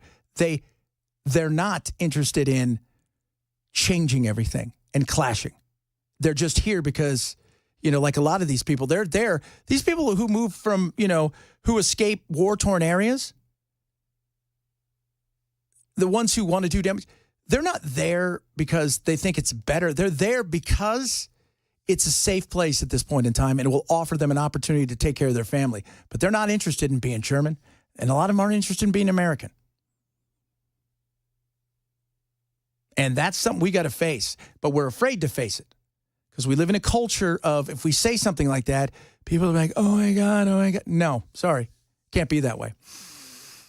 Starbucks. So we're going to talk about Amazon next hour because they're on strike. Did you know Starbucks might go on some strike? While the strike will begin relatively small, the number of stores will grow over the planned 5 days of escalating strikes. Workers say Starbucks backtracked on an agreement about future organizing and fair pay. This later offer from Starbucks offers up a 2% wage increase and a guaranteed 1.5% increase in future years. The union saying that's simply not enough. Starbucks claims the union prematurely ended bargaining sessions this week, saying in a statement, "We are ready to continue negotiations to reach agreements. We just need the union to return to the table." My question is, why? Like, it's Starbucks. By the way, they have great benefits. They have great benefits. I think if you work part-time, you can even get medical benefits, if I'm correct. They'll pay for your college. And a lot of, I mean, you're a barista, and I like how we always have to give them, you're a barista. You're a coffee maker. Whatever. But why are you striking? Like, what is going on there at Starbucks that is so dangerous and death-defying, and so you're being abused that you need to go on strike? Even when they have, like, I don't know what Starbucks employees make here, obviously different parts of the country because of minimum wage and stuff, but by all accounts, they seem to be pretty darn good. And they're all mad at Howard Schultz, who's since gone, because he's like, no, this isn't going to happen. Just close the stores. Some of these places. That's what you're going to do. Maybe with Amazon, I can understand, especially with the independent drivers and stuff, but you don't really work for Amazon, right? You're an independent. They're contracting with you, but I'm still trying to figure out what it is that you're after that you're not getting. I mean, if they're willing to pay for you to go to college, well, it's the long hours. I work long hours. You work long hours. A lot of us work long hours. Maybe we should unionize. Yeah, they've tried that in radio. There's very few places that have unions in radio anymore. You got to be in like New York or L.A., maybe San Francisco, Chicago. But they take pretty good care of you. And again, it is, anyone? It's coffee. You don't understand, Chad, the rigors of coffee. No, I don't. I don't understand the rigors of coffee. My name's Chad Benson. You can reach out to us on our text line. Love hearing from all of you, 615-737-9986. That's how I participate. I don't do calls, never have, because we work on and move on to long, we don't do super long segments at times. We just roll through some of the things. But I will try to get back to you. Bell will try to get back to you when you text the line. Love it when you do that. You can follow me across all my social media at Chad Benson Show on Instagram and the Facebook and Twitter and whatnot, because I do love hearing from all of you. Got some of your texts. We'll get to some of those in a little bit. This is the Chad Benson Show right now, noon to 3 every single day. And again, Matt starts his afternoon next week at 3 on Thursday, the day after Christmas. This is Super Talk 99.7.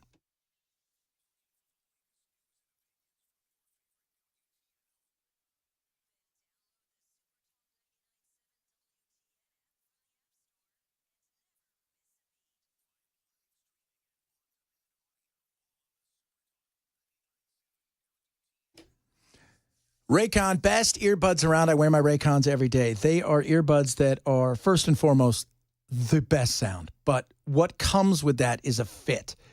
Just tell everybody, if you have great sound but a bad fit, it doesn't matter. If you have a great fit and bad sound, again, it doesn't matter. You put those two together, what do you have? You have Raycons. The everyday earbuds from Raycons. 8 hours of talk time, 32 hours of battery life. Fit, feel, comfort, active noise cancellation, multi-connectivity, fast charging, weather and sweat resistant. They are awesome. Now here's the other great thing. 30-day happiness guarantee. So you're getting premium audio, all of those things at a price that will not break the bank. They are incredible. Tons of colors and styles to choose from. Plus, right now, if you go to Raycon's website, go to buyraycon.com/Chad, not only are you saving 25% more, but you're going to have a chance to look at all the things they have right now in time for Christmas. Still able to get you these. Get the best earbuds around, the everyday earbuds from Raycon. Go to buyraycon.com/Chad, buyraycon.com/Chad.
Drivers, we still got that situation 65 northbound where the right 3 lanes are blocked at Old Hickory Boulevard and Madison.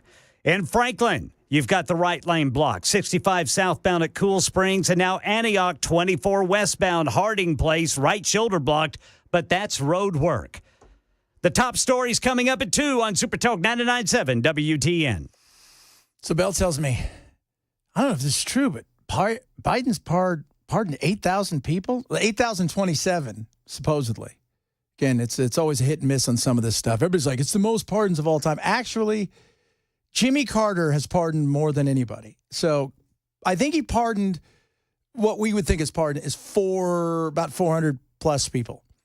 He also pardoned 200,000 draft dodgers. It's kind of so you're not I don't know what Biden's charging for. What do you think a pardon's going for? I don't know. It's got to be close to 6 figures. I would assume. Well, it depends. I mean, if you came to me for a pardon because it's you, I'm not letting you off for less than $750. What is it? It also probably depends on what you did. All right. Obviously, there's a little bit more. Okay, I'm going to have to up it to 800. Yeah, there you go. It's a little bit more here and there. Like, you just can't, if you did something, like Mark Rich is the one that really started people paying like crazy attention. His wife gave like $1 million right before Clinton walked out. And that was that. And then he pardoned. And if you don't know who he is, Mark Rich he was a big-time commodities broker dealing mostly with oil and gas. And he basically ignored the embargo of Iran and sold everything anyways while he was living in, so I think it was in Switzerland at the time. And he got a free pass. He never tried it out. I don't think he ever came back home. It's not new, though. But if you're pardoning 8,000 people, chances are you're looking for a little something, something. I did what I came to do. Whatever that was. And is it, what I'm wondering? How much of that is Jill? Jill going out there pardoning people. Mr. Wise Guy over here. That's right. My name's Chad Benson. You can catch me every day, noon till 3. Loving when you participate on the text line, so feel free to do that. A lot of stuff to get to next hour. A little bit of Amazon, more on the government shutdown. It is the Chad Benson Show, Super Talk 99.7.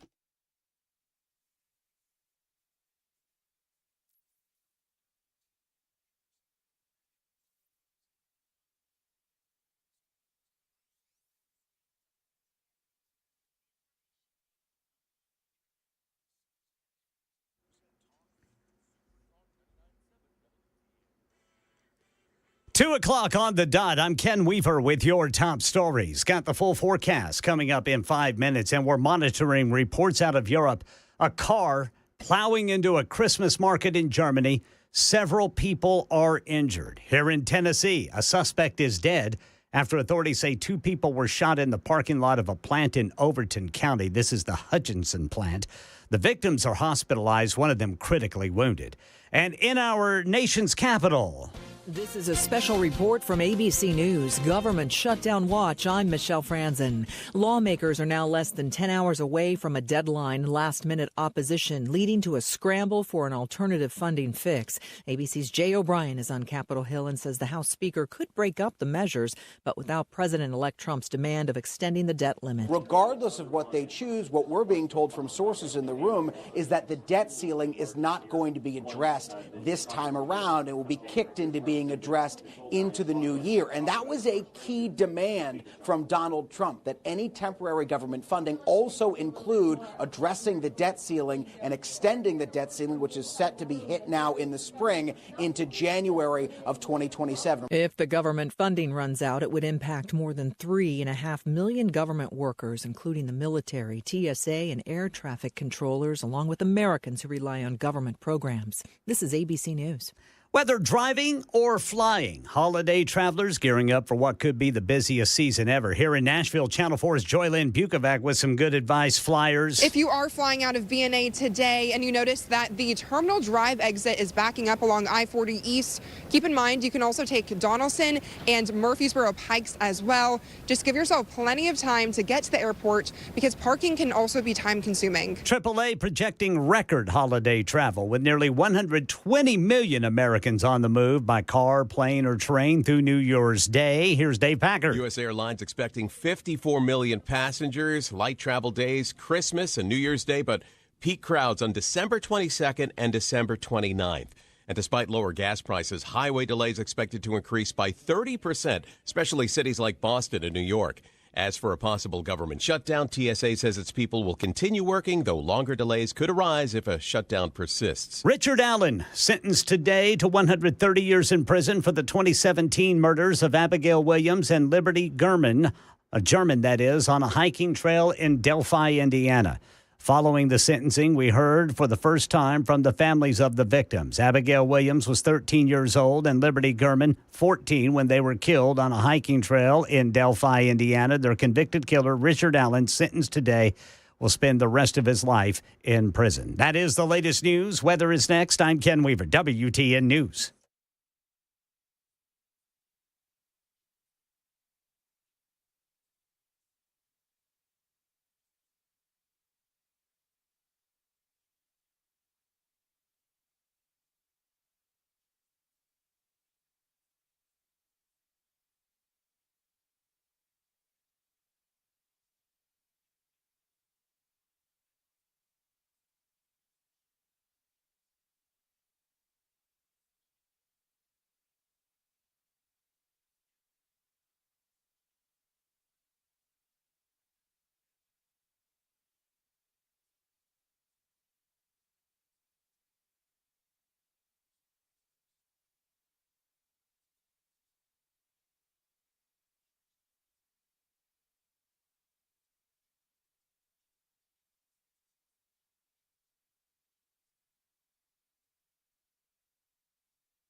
Thunderstruck indeed. We are watching the news in Germany. I think one is dead, several are hurt. There has been it looks like an attack. Could be wrong, right? Could be wrong. Could just be somebody who was, it's a German that was drunk, was driving the car, sorry, was not paying attention. It could be that. Or it could be something else. Several people reported injured in Magdeburg, Germany, when a car drove into a group of people at a Christmas market. People reported running in panic as the car drove straight into the crowd near the town hall of the city, west of Berlin. Government officials saying the driver was arrested. It comes almost exactly 8 years after a truck drove through a Christmas market in Berlin, killing 12 people. That, at the time, the deadliest ever terrorist attack on German soil. Yeah. So, obviously, it's horrible. Let's be real. It's Christmas time. People taking advantage of people being in a very crowded place, celebrating, guards are down, they're enjoying themselves, and somebody does something horrific. How bad the injuries are, we don't know. But it is, and I was saying last hour, look, the terrorist attack took place 8 years ago. You're seeing a lot of this stuff, this rise of radicalism across the globe, where you have a clash of cultures. This has nothing to do with color. People want to make it's color of the skin, it's color. It's not. It's a clash of cultures. The fundamentalists in particular of Islam do not work well with others. They don't. By the way, Shia and Sunni don't work well with each other. So it's not just Christian in the Western society or Jews in the West or Hindu or whatever. They don't work well at times with each other. That's it. Not saying other cultures don't do bad things. My God, you could point to horrific things the West has done going back a long time that Christians have done that you could point out all kinds of things that have been horrific. But in today's world, where you've got mass immigration that in many places in the West is unchecked and unfettered, you're finding that they're bringing the culture with them and they have no interest outside of the services you provide for them in being part of your culture. And that is not going to lead to success. Then it's going to lead to what? It's going to lead to division. And we saw it earlier this year with issues that took place in Britain that got crazy. And you're seeing it elsewhere throughout places like Holland, throughout Scandinavia, France, and in Germany as well. So we're going to keep watching out for this. Meanwhile, here, I don't know what's going on. I have a feeling there's going to be a shutdown. Although Mike Johnson, which again I find it hard to believe that's his name, because it seems like such a made-up name. He is vowing we can get this thing done. The current plan is for Republicans to offer separate bills on the House floor to separately address agency funding, disaster relief, and farm aid. It's not clear how soon lawmakers would vote on these issues, nor is it clear whether they'd pass the House and the Senate. But for the moment, it's the only plan Speaker Mike Johnson is putting on the table to avoid a shutdown. I don't know if there'll be a shutdown, and I'll be honest with you, I'm not freaking out about it because they do this every year.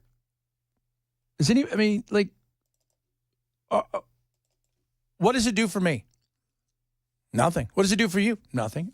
We can't have a shutdown because then we won't have big government working for us. Well, that's right. Well, and isn't it amazing that we only need a certain group of people to keep big government by becoming smaller government open? Isn't that weird? Don't you find that odd? So if you guys are the only ones we deem necessary, then why do we have so many of you? Because once something's in place, once an agency is born, it never goes away. And that's what we're hoping the Doge fixes.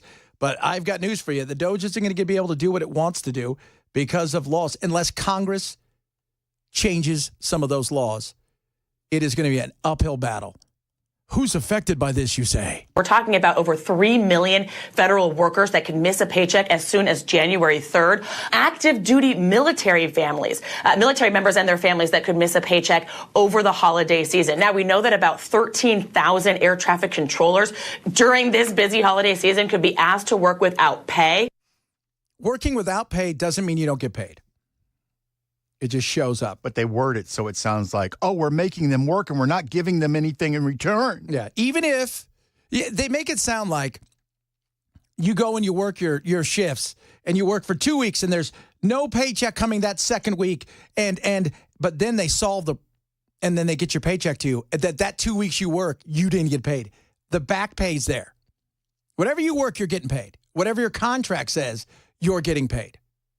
So that's it. I mean, and what do they want? Well, the likes of Chuck Schumer wants the same thing he always wants. Whatever we want that's best for me. More. If Republicans do not work with Democrats in a bipartisan way very soon, the government will shut down at midnight. It's time to go back to the original agreement we had just a few days ago. 155 gazillion pages? Was that 1,500 pages? I think the last one that kept us afloat for 90 days was 26, something like that, 29. It was tiny, infinitesimal compared to what we have now. This is about pork. What can you get? This is about all the pork you can get, because for some of these people, they're gone. For some of these people, they're leaving. They're not coming back. So because they're not coming back, they are going to what? Try to get through as much as possible. Because that's what you do. Stuff. You're giving away all this money. Why don't I get mine? Right? Why don't I get mine? Because I'm not coming back to this thing. So I need mine. Because they're putting my wife on the board of something. So I got to make sure that this group has this funding over here, that this grant that I gave to that's what all this lunacy is about. And when you hear that, they funded everything, but the inside of it, if the new one has no funding for childhood pediatric cancer research, that's baloney.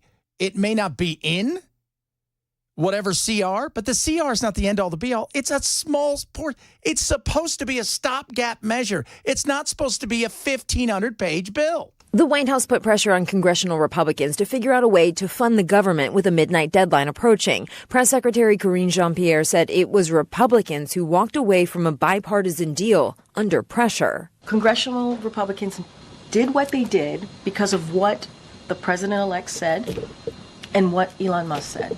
Musk said he would primary any Republican who voted for that bipartisan bill, and Trump demanded big changes. Okay. So there you go. And then they tried to push something through last night where there was going to be, no, they're going to raise the debt ceiling, get rid of it, eliminate it for 2 years, whatever it was. And what ended up happening? They got shot down because there's also a battle right now.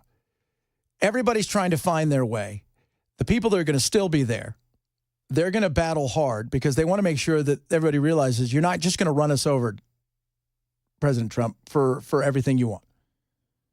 We got to have some spine.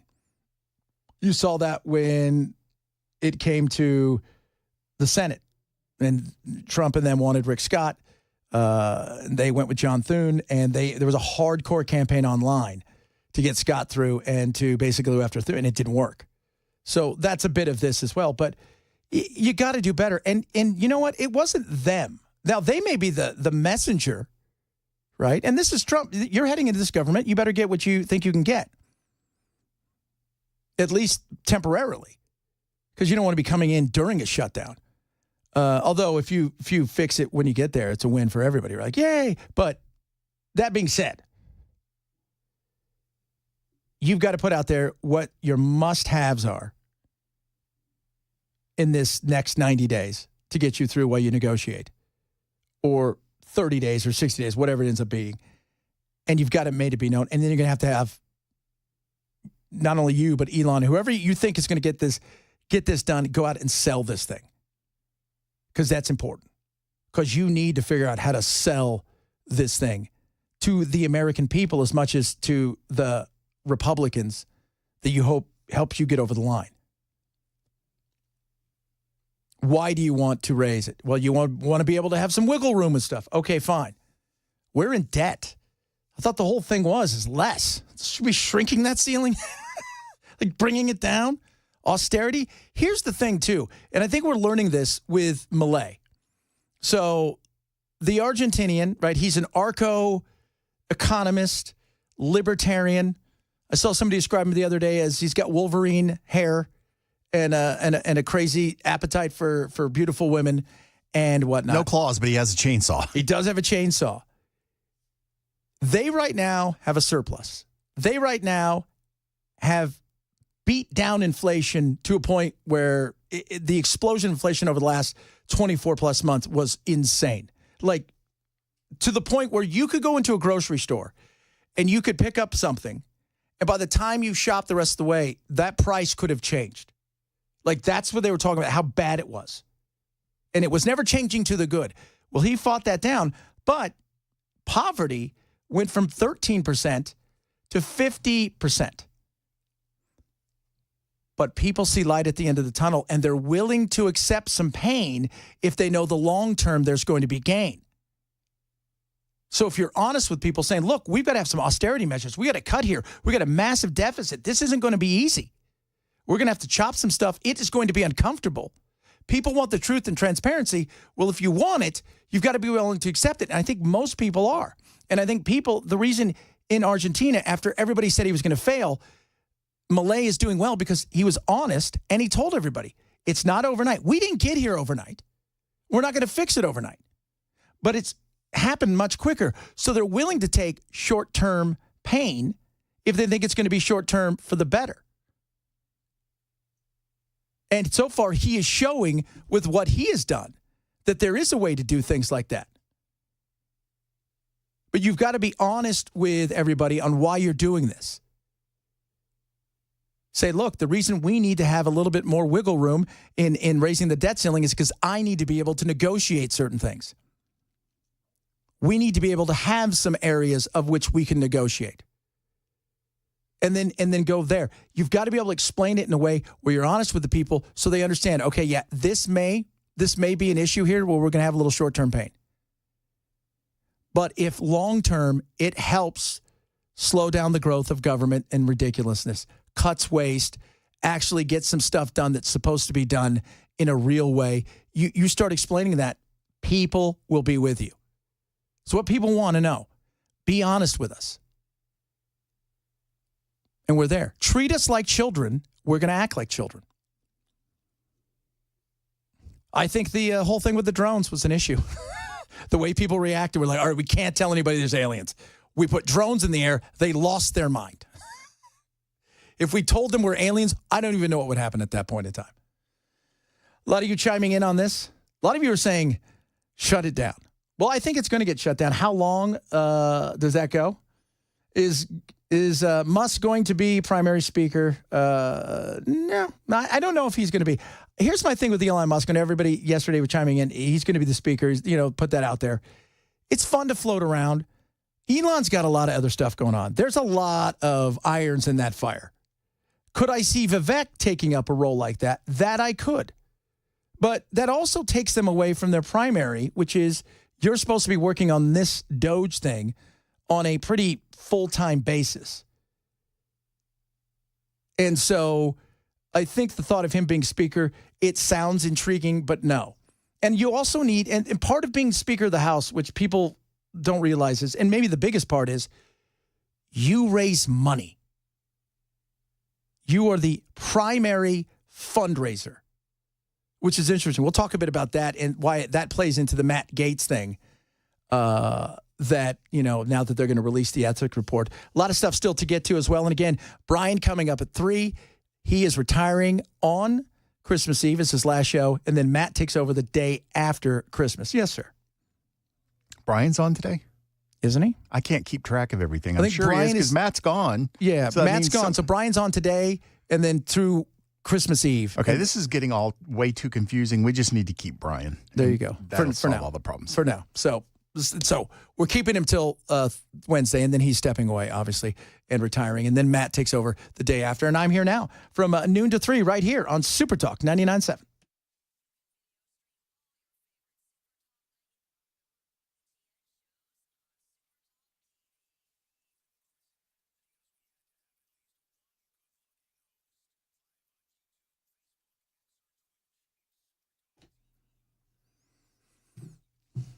My Pillow, right now, My Pillow, deepest discount ever.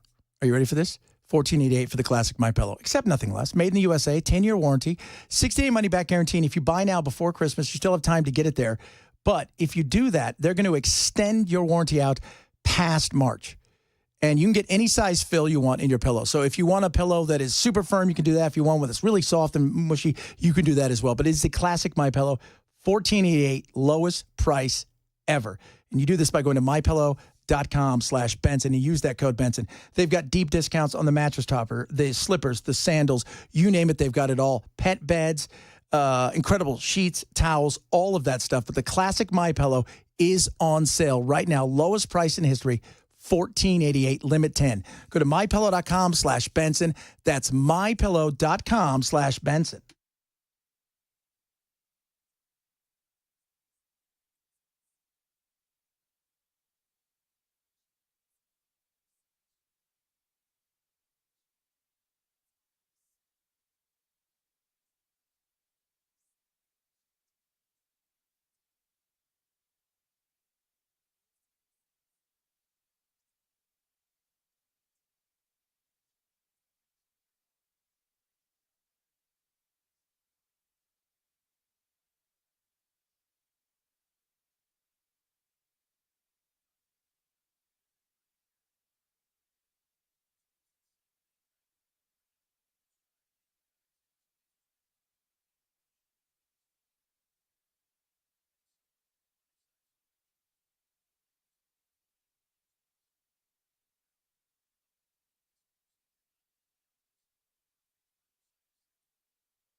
All right, drivers, still got a crash. 65 northbound approaching Old Hickory Boulevard in Madison. 40 eastbound near Stewart's Ferry Pike. Disabled vehicle there in Hermitage. That's blocking the right lane. 440 eastbound after Nolensville Pike. We've got a disabled vehicle. 65 southbound at Wedgwood. 24 eastbound at Almaville Road in Smyrna. And back here in Antioch, right shoulder blocked by that roadwork, 24 westbound at Harding Place. And more on that attack on a Christmas market in Europe and government shutdown. Watch at 2:30 on Super Talk 99.7 WTN.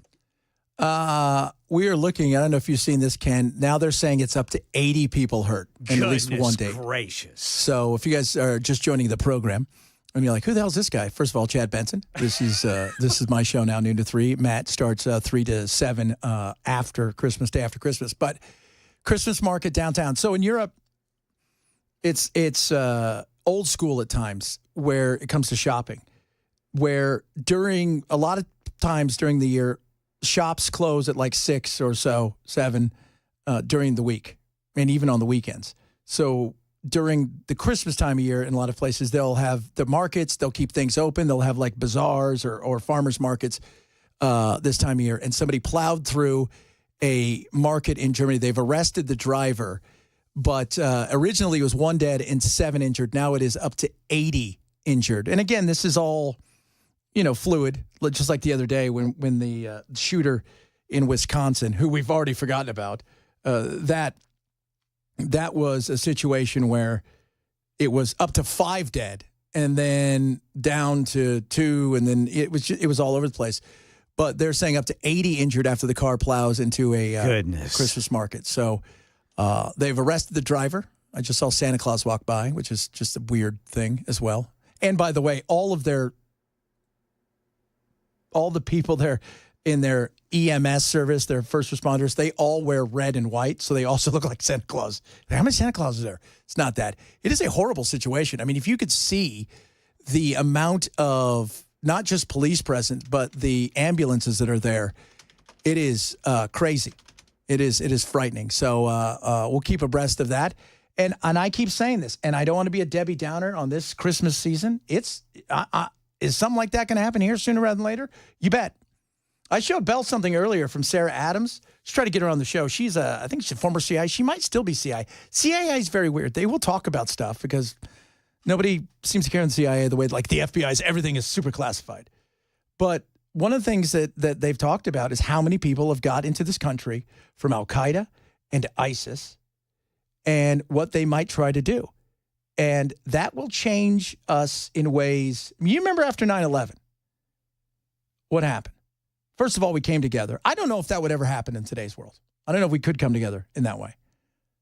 Again, because of how, we are, the way that we are right now at each other's throats and the way that social media now has grown, I don't know what that would look like. And when you've got kids celebrating what took place in Israel, could you imagine if there's something like that happened here?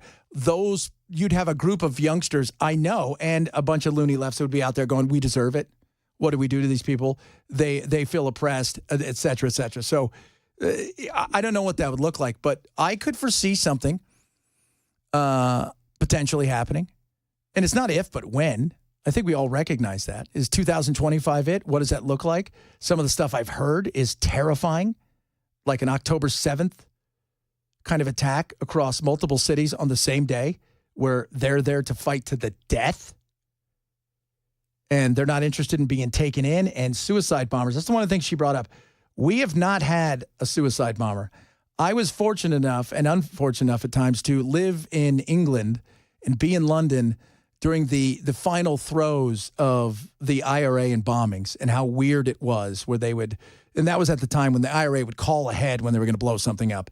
But that is terrifying to think. And Germany and them are dealing with stuff now that we haven't yet dealt with, and God willing, we don't. But could you imagine what that would look like? Oh, mother of goodness. The one thing is we're here in the South. So as we all know, everybody's healed. It makes life a little different when everyone else can shoot back in the crowd, right? So it's that is a different story. But still, there's no doubt. And this is going to happen more and more in Western culture because they've allowed so many people to come into their country from places where it's war-torn, and they want no part of whatever culture they're coming into. So just a sad situation. We'll have more on that, a bunch of other stuff, including all of the nightmare that's out there when it comes to the traffic, and it sounds like it is a nightmare. And it was quiet today up until then. So we got a bunch of stuff to get to. Talk a little bit more about Elon and them, but I also want to talk about, the whole thought, because some of you chimed in about what's taking place with Johnson. Some of you want Johnson gone, and why aren't they doing this? This guy, the government's going to hell. He's not doing what Trump wants. Let me tell you, that job is a nightmare. Not everybody wants that job, and not everybody can do it. But part of it is the power you have, but it's not what you think it is. Talk about that, bunch of other stuff to get to. My name's Chad Benson. This is Super Talk 99.7.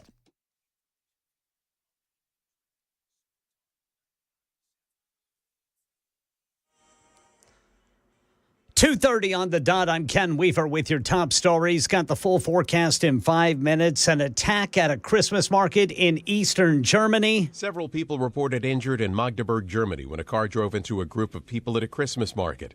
People reported running in panic as the car drove straight into the crowd near the town hall of the city, west of Berlin. Government officials saying the driver was arrested. It comes almost exactly 8 years after a truck drove through a Christmas market in Berlin, killing 12 people.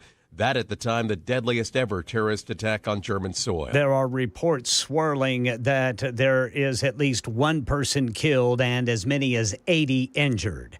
Here in Tennessee, that plant shooting suspect in Overton County is dead. Police say the suspect this morning shot 2 people at the Hutchinson plant in Livingston before taking his own life in a vehicle on I-40 in Roane County. The 2 victims at the plant were rushed to hospitals, one of them airlifted in critical condition. Right now in our nation's capital, House Speaker Mike Johnson pledging there will be voting today. He told reporters House Republicans will meet the deadline to avoid a government shutdown. We have a unified Republican conference. There is a unanimous agreement in the room that we need to move forward. Stephen Portnoy. The current plan is for Republicans to offer separate bills on the House floor to separately address agency funding, disaster relief, and farm aid. It's not clear how soon lawmakers would vote on these issues, nor is it clear whether they'd pass the House and the Senate. But for the moment, it's the only plan Speaker Mike Johnson is putting on the table to avoid a shutdown. Millions of Americans hitting the roads and the skies. And right now, the roads are really messed up in Nashville. We've got several accidents. One is causing a lot of problems, 65 northbound, right there at Old Hickory Boulevard in Madison. Then you got 24 eastbound near Almaville Road. The right 2 lanes are blocked there in Smyrna. And then 440 eastbound right after Nolensville Pike. That's the latest news. Weather is next. I'm Ken Weaver, WTN News.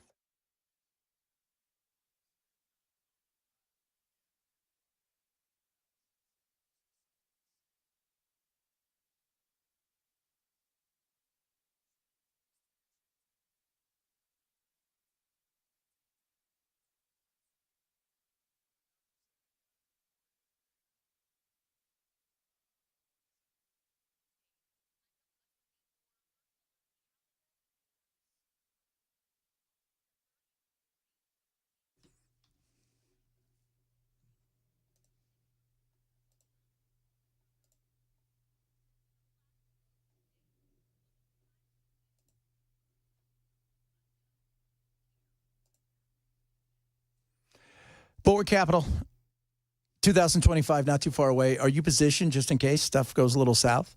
You can actually make money going the other way. I don't think people realize that. Bulwark Capital is amazing. I work with them. My family works with them. Send everybody to them. Partly because the way they handle everything is active management. So they're always looking for the upside. But also because risk management is the number one strategy. You can't make money if you lose your money. And they are about risk management. Lower risk, lower cost, lower volatility. They do something that's amazing. They'll actually go through your entire account. They'll talk to you, find out what it is that you're looking for when it comes to your retirement, and then build you out a little plan and send you on your way. No high pressure, nothing like that. They just want to show you, hey, are you in a situation? And I've sent a couple of people there where they're like, well, we couldn't do anything for them. They're exactly where they need to be. That's what they're about. Tell you the truth, honest, straight up.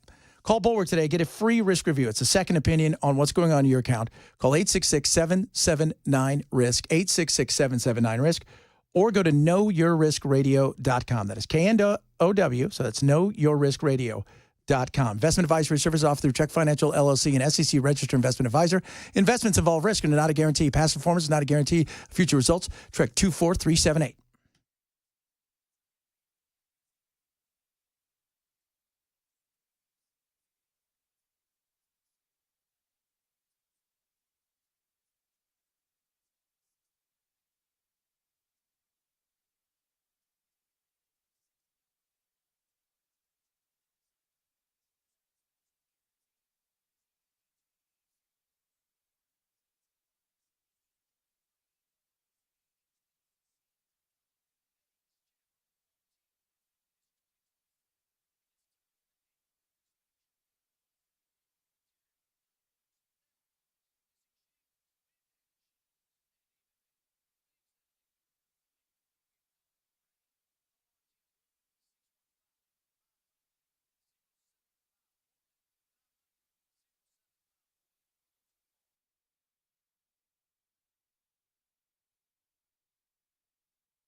Yeah.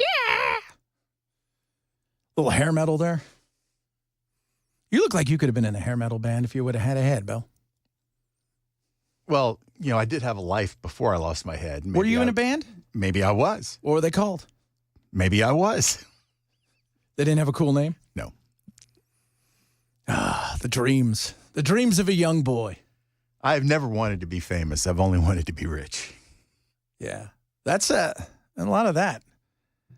Because you know what? So you drive down the street, you see those giant houses. Not everybody in those houses is famous, but a lot of them are rich. How did you get rich? Doing stuff that most people wouldn't even think, right? I have a company that manufactures rubber erasers, something silly like that. Makes you tons of money. Like they run an insurance company, whatever it is. But some people want both. And some people just want the fame. Mike Johnson doesn't want the amount of cameras in his face. He is the Speaker of the House. He's got running everything. And speaking out just a while ago, as he stands there and talks to the American public. I got to wrap up in a few moments upstairs, but I expect that we will be proceeding forward. We will not have a government shutdown, and we will meet our obligations for our farmers who need aid, for the disaster victims all over the country, and for making sure that military and essential services and everyone who relies upon the federal government for a paycheck is paid over the holidays. I'll give you the more details here in just a few moments. To you. That job is a thankless job. And Kevin McCarthy's not there, and a lot of people can't stand Kevin McCarthy. By the way, Trump doesn't dislike Kevin McCarthy. There's just like, oh, he doesn't. The nightmare of that job is trying to keep everybody happy. Okay? That includes the people who aren't in power, as far as the majority, which is right now the Democrats. Because you may need a few of them. Because you have such a slim margin, and you also have people that have their own things they want to do, and in some cases, their own grandstanding. So there's that. That includes trying to keep some of those people who want to own grandstand, who want to be celebrities and have their say and hold things up. So you've got to keep them happy. Then you've got to keep everybody else happy. Right? The people that are just old school conservatives, the people you guys call rhinos, the libertarians, there are so many things. But the number one job, besides that, raising money. Raising money is the job that you do as the Speaker of the House. And Kevin McCarthy was great at raising money. The reason that Matt Gaetz hates Kevin McCarthy is because he wouldn't stop a ethics investigation that started before McCarthy got there and continued on and was going to continue on. That's just it. I mean, that wasn't going to go anywhere. But the reason it got out or is going to get out, two things. First, there's no love lost for a vast majority of people with Matt Gaetz. There just isn't. Secondly, McCarthy went to a lot of people and said, I raised a crap ton of money for you. You are here because when you needed $1 million, I got you $1 million. So you owe me something. This is all personal. And both sides give as good as they get. And I guess, if you guys haven't seen, Matt Gaetz admitted to paying women. Even women he said that he didn't date, which is odd. Any of you guys, can anybody in there paid women that you've never dated just via Venmo or anything like that? Nobody? I never had to do that. No. Anybody just handing money out to youngsters? Anybody? Bell?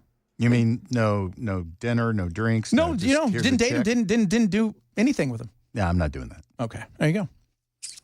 So, and he said, look, I partied, I did a lot of stuff, was embarrassing, et cetera, et cetera. He's where he's supposed to be, by the way. All like my feeling about him either way with Matt Gaetz is, and that's because it's personal between, him and I. The reality is he's going to be great on television. He's good. Like he's really good at the media stuff. So I think he's going to be great on OAN. If he wasn't such I think at times a flamethrower that is all about certain things and impressing one person in particular, I think he'd have a much bigger opportunity. But even, at night, like even when he's a congressman, you can go online and he does a show live, kind of like Ted Cruz does. All of them do now. Their opportunity to be celebrities is in front of everybody, and they're taking advantage of it. There's no doubt about that. And part of that is because Elon Musk has given them the opportunity. He's given everybody else the opportunity. And it is angering people because of, the fact that he's telling everybody, you're a journalist, everybody's a journalist, which they can't have.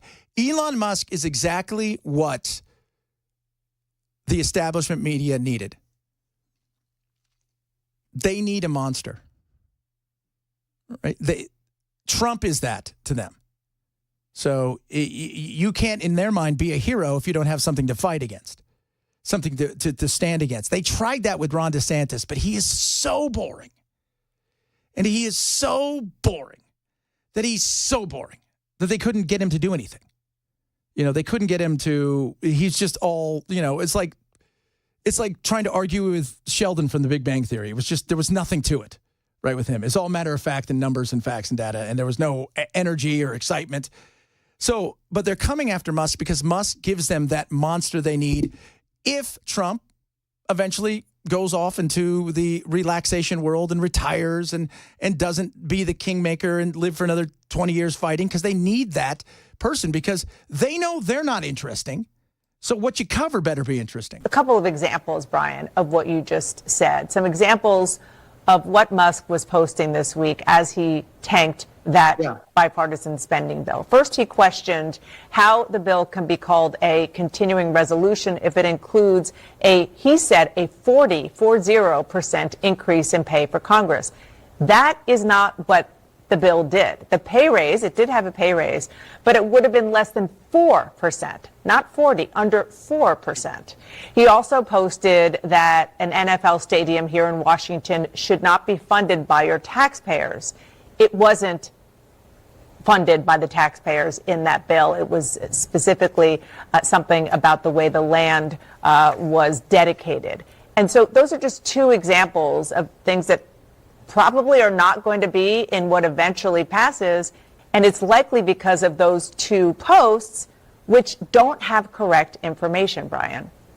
Now, she's talking to Brian Stelter, the world's worst, but he's also oddly hilarious. He's a potato. Yeah. What? He looks like he's a potato. He does. Looks like a potato. He is insufferable. You get you some salt, some cheese, some sour cream, you're in good shape. He is insufferable. I've interviewed him a couple times, and I will say he's very nice. But you're right. He reminds me of somebody that one of the Sex and the City ladies dated or married. It's like just one of the, you know what I mean? Like, it's just such a dork. That being said, first of all, get it right. Right? It wasn't a 40% raise. It was a 4% raise, whatever. The other thing is the football thing, which is minor, had nothing to do with other than they were going to turn old RFK Stadium back over to the city. Because right now it's on federal land, which means they really can't do anything. If it's on city land, they could build. And so, because they want to build back there rather than where they are now. And we all know how that goes when it comes to football stadiums. But it wasn't just that. But the big thing is he's empowered everybody to be able to be a journalist, a writer, a director. If you have a phone, AKA a computer in your hand that has a camera, you are a writer of a story that may be going on. You're a director of a story. You could be the star of the story. You can be whatever you need to be. And sometimes that's not good. And sometimes people get things wrong. And sometimes people push bad ideas, but it's available to you. The reason that this thing got shot down 20 years ago without social media the way it was, this thing would have got through no problem because nobody's looking. And by the time they look, it's too late and we've moved on. But instantaneously, they were able to come out and say, look at the size of this thing. This is awful. Look at all the crap in here. This is awful. What he has done is he's put people like everyday individuals, you, me, and everybody else, in a position to have a voice that we never had before, even through voting. Your voice may be bigger because of the opportunity to speak your mind and to have instantaneous feedback, which sometimes isn't great when it comes to even politics. He's oftentimes relying on random anonymous accounts, these websites, these users on X who are trying to present themselves as the new CNN, the new New York Times, but have no research behind them, no backing, no institutional knowledge. And I understand that for Musk, that's really appealing. It's exciting on his platform, but he ends up misleading a lot of people. It is striking how he does seem to be learning about lawmaking in real time. And just a moment ago, he tweeted about all the coverage of him in the last 24 hours. There's been all these questions, Dana. Is he the real president-elect? Is he the shadow president? Well, Musk responded on X. He says the political and legacy media puppets are all echoing the same idea, parroting the same message, trying to drive a wedge between Trump and me.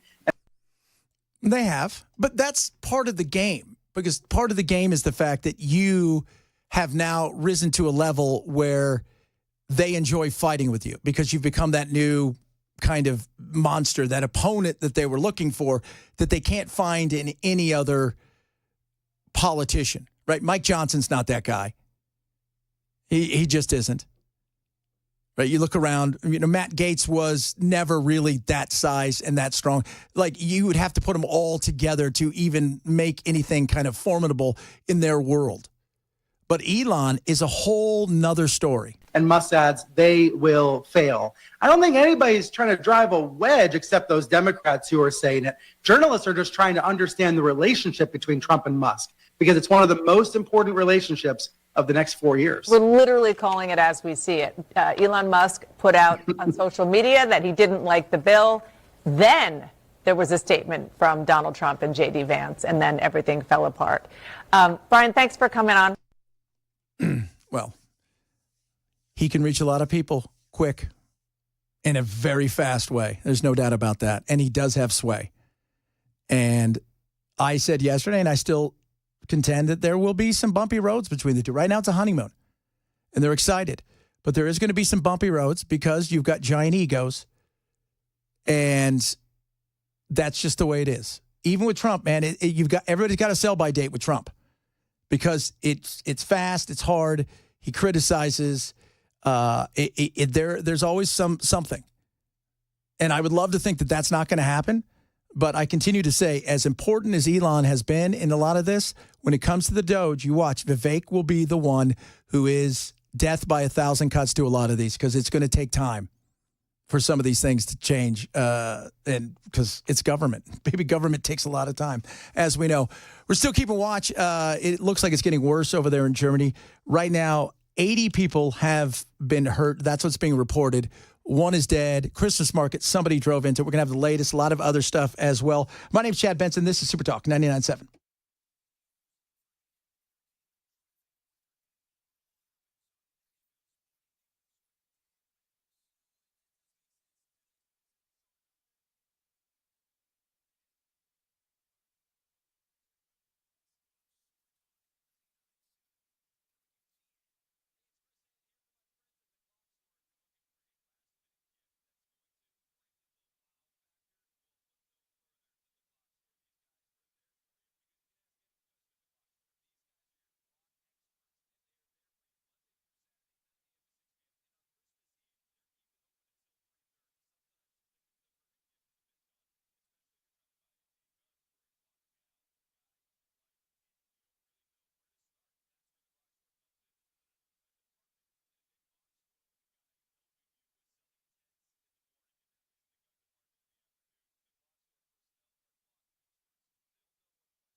Police have not confirmed the motive. They have not confirmed any details about whether or not this was a terror attack. But, it clearly looks to be an incredibly serious incident. We're seeing a very, very heavy presence from first responders, emergency vehicles on the scene in Magdeburg. Magdeburg in Germany, Christmas shopping like farmer's market. Have you seen the video? I haven't seen the full video. I'm sure there's like 50 of them. Which one did you see? I just saw the one where the car just plows right through a column of people who are standing there shopping. Yeah. And it's highway speed, man. Yeah. I have a feeling there'll be more than just one death because, it depends on where you're looking. Anywhere between, dozens to 80-plus injured, one death already for sure. Yeah. But I saw there was another video where you see the car zooming, but I haven't seen it. I didn't see it plow in to the people. Oh, yeah. It's horrific, man. Yeah. I mean, it's a horrific situation. And, yeah, I mean, if I had to put money on, if somebody came to me and said, Chad, you have to put money on this, what exactly is this? Do you think it's terror? And you had to bet the world. I'm going with terror. Yeah. I'm not going with somebody got drunk, Ken, and drove through here. Is it possible? Of course. Sure. But they've been on high alert. Yeah. And there's been more than a little bit of chatter. And earlier we were talking about Sarah Adams, the former CIA agent who talked about what might be coming. She expects big embassy issues for sure next year, but she also thinks there might be a chance something big here. And somebody texted in the show and said, I watched that, the Sean Ryan interview with her, and he said it was the most terrifying thing. And I even showed some of it to Belle. It is, she's just straight out like, look, we know what's here. Mm-hmm. We do. And I've said this for long. It's like anything. It's like predicting an earthquake. It's not if, but when. Yes. California's going to have an earthquake. What? That's not a shocker. Japan will have an earthquake. Not a shocker. That was going to happen. Keep it here. Lots of stuff still to get to. Brian with the drive in studio today. How about those apples? Turn the corner. I'm like, what's going on? Brian's here. So Brian is here. And again, it is Chad Benson Show now, noon to 3 right here. And then, of course, Brian's here till Christmas Eve, as some people like to say, he relaxes, meanders off, not into retirement, but to do other things, but still be around. And then the day after Christmas, Mr. Matt Murphy hits it hard, 3 to 7. You guys have a blessed rest of your day and weekend. We'll do it again soon. Chad Benson right here on Super Talk 99.7.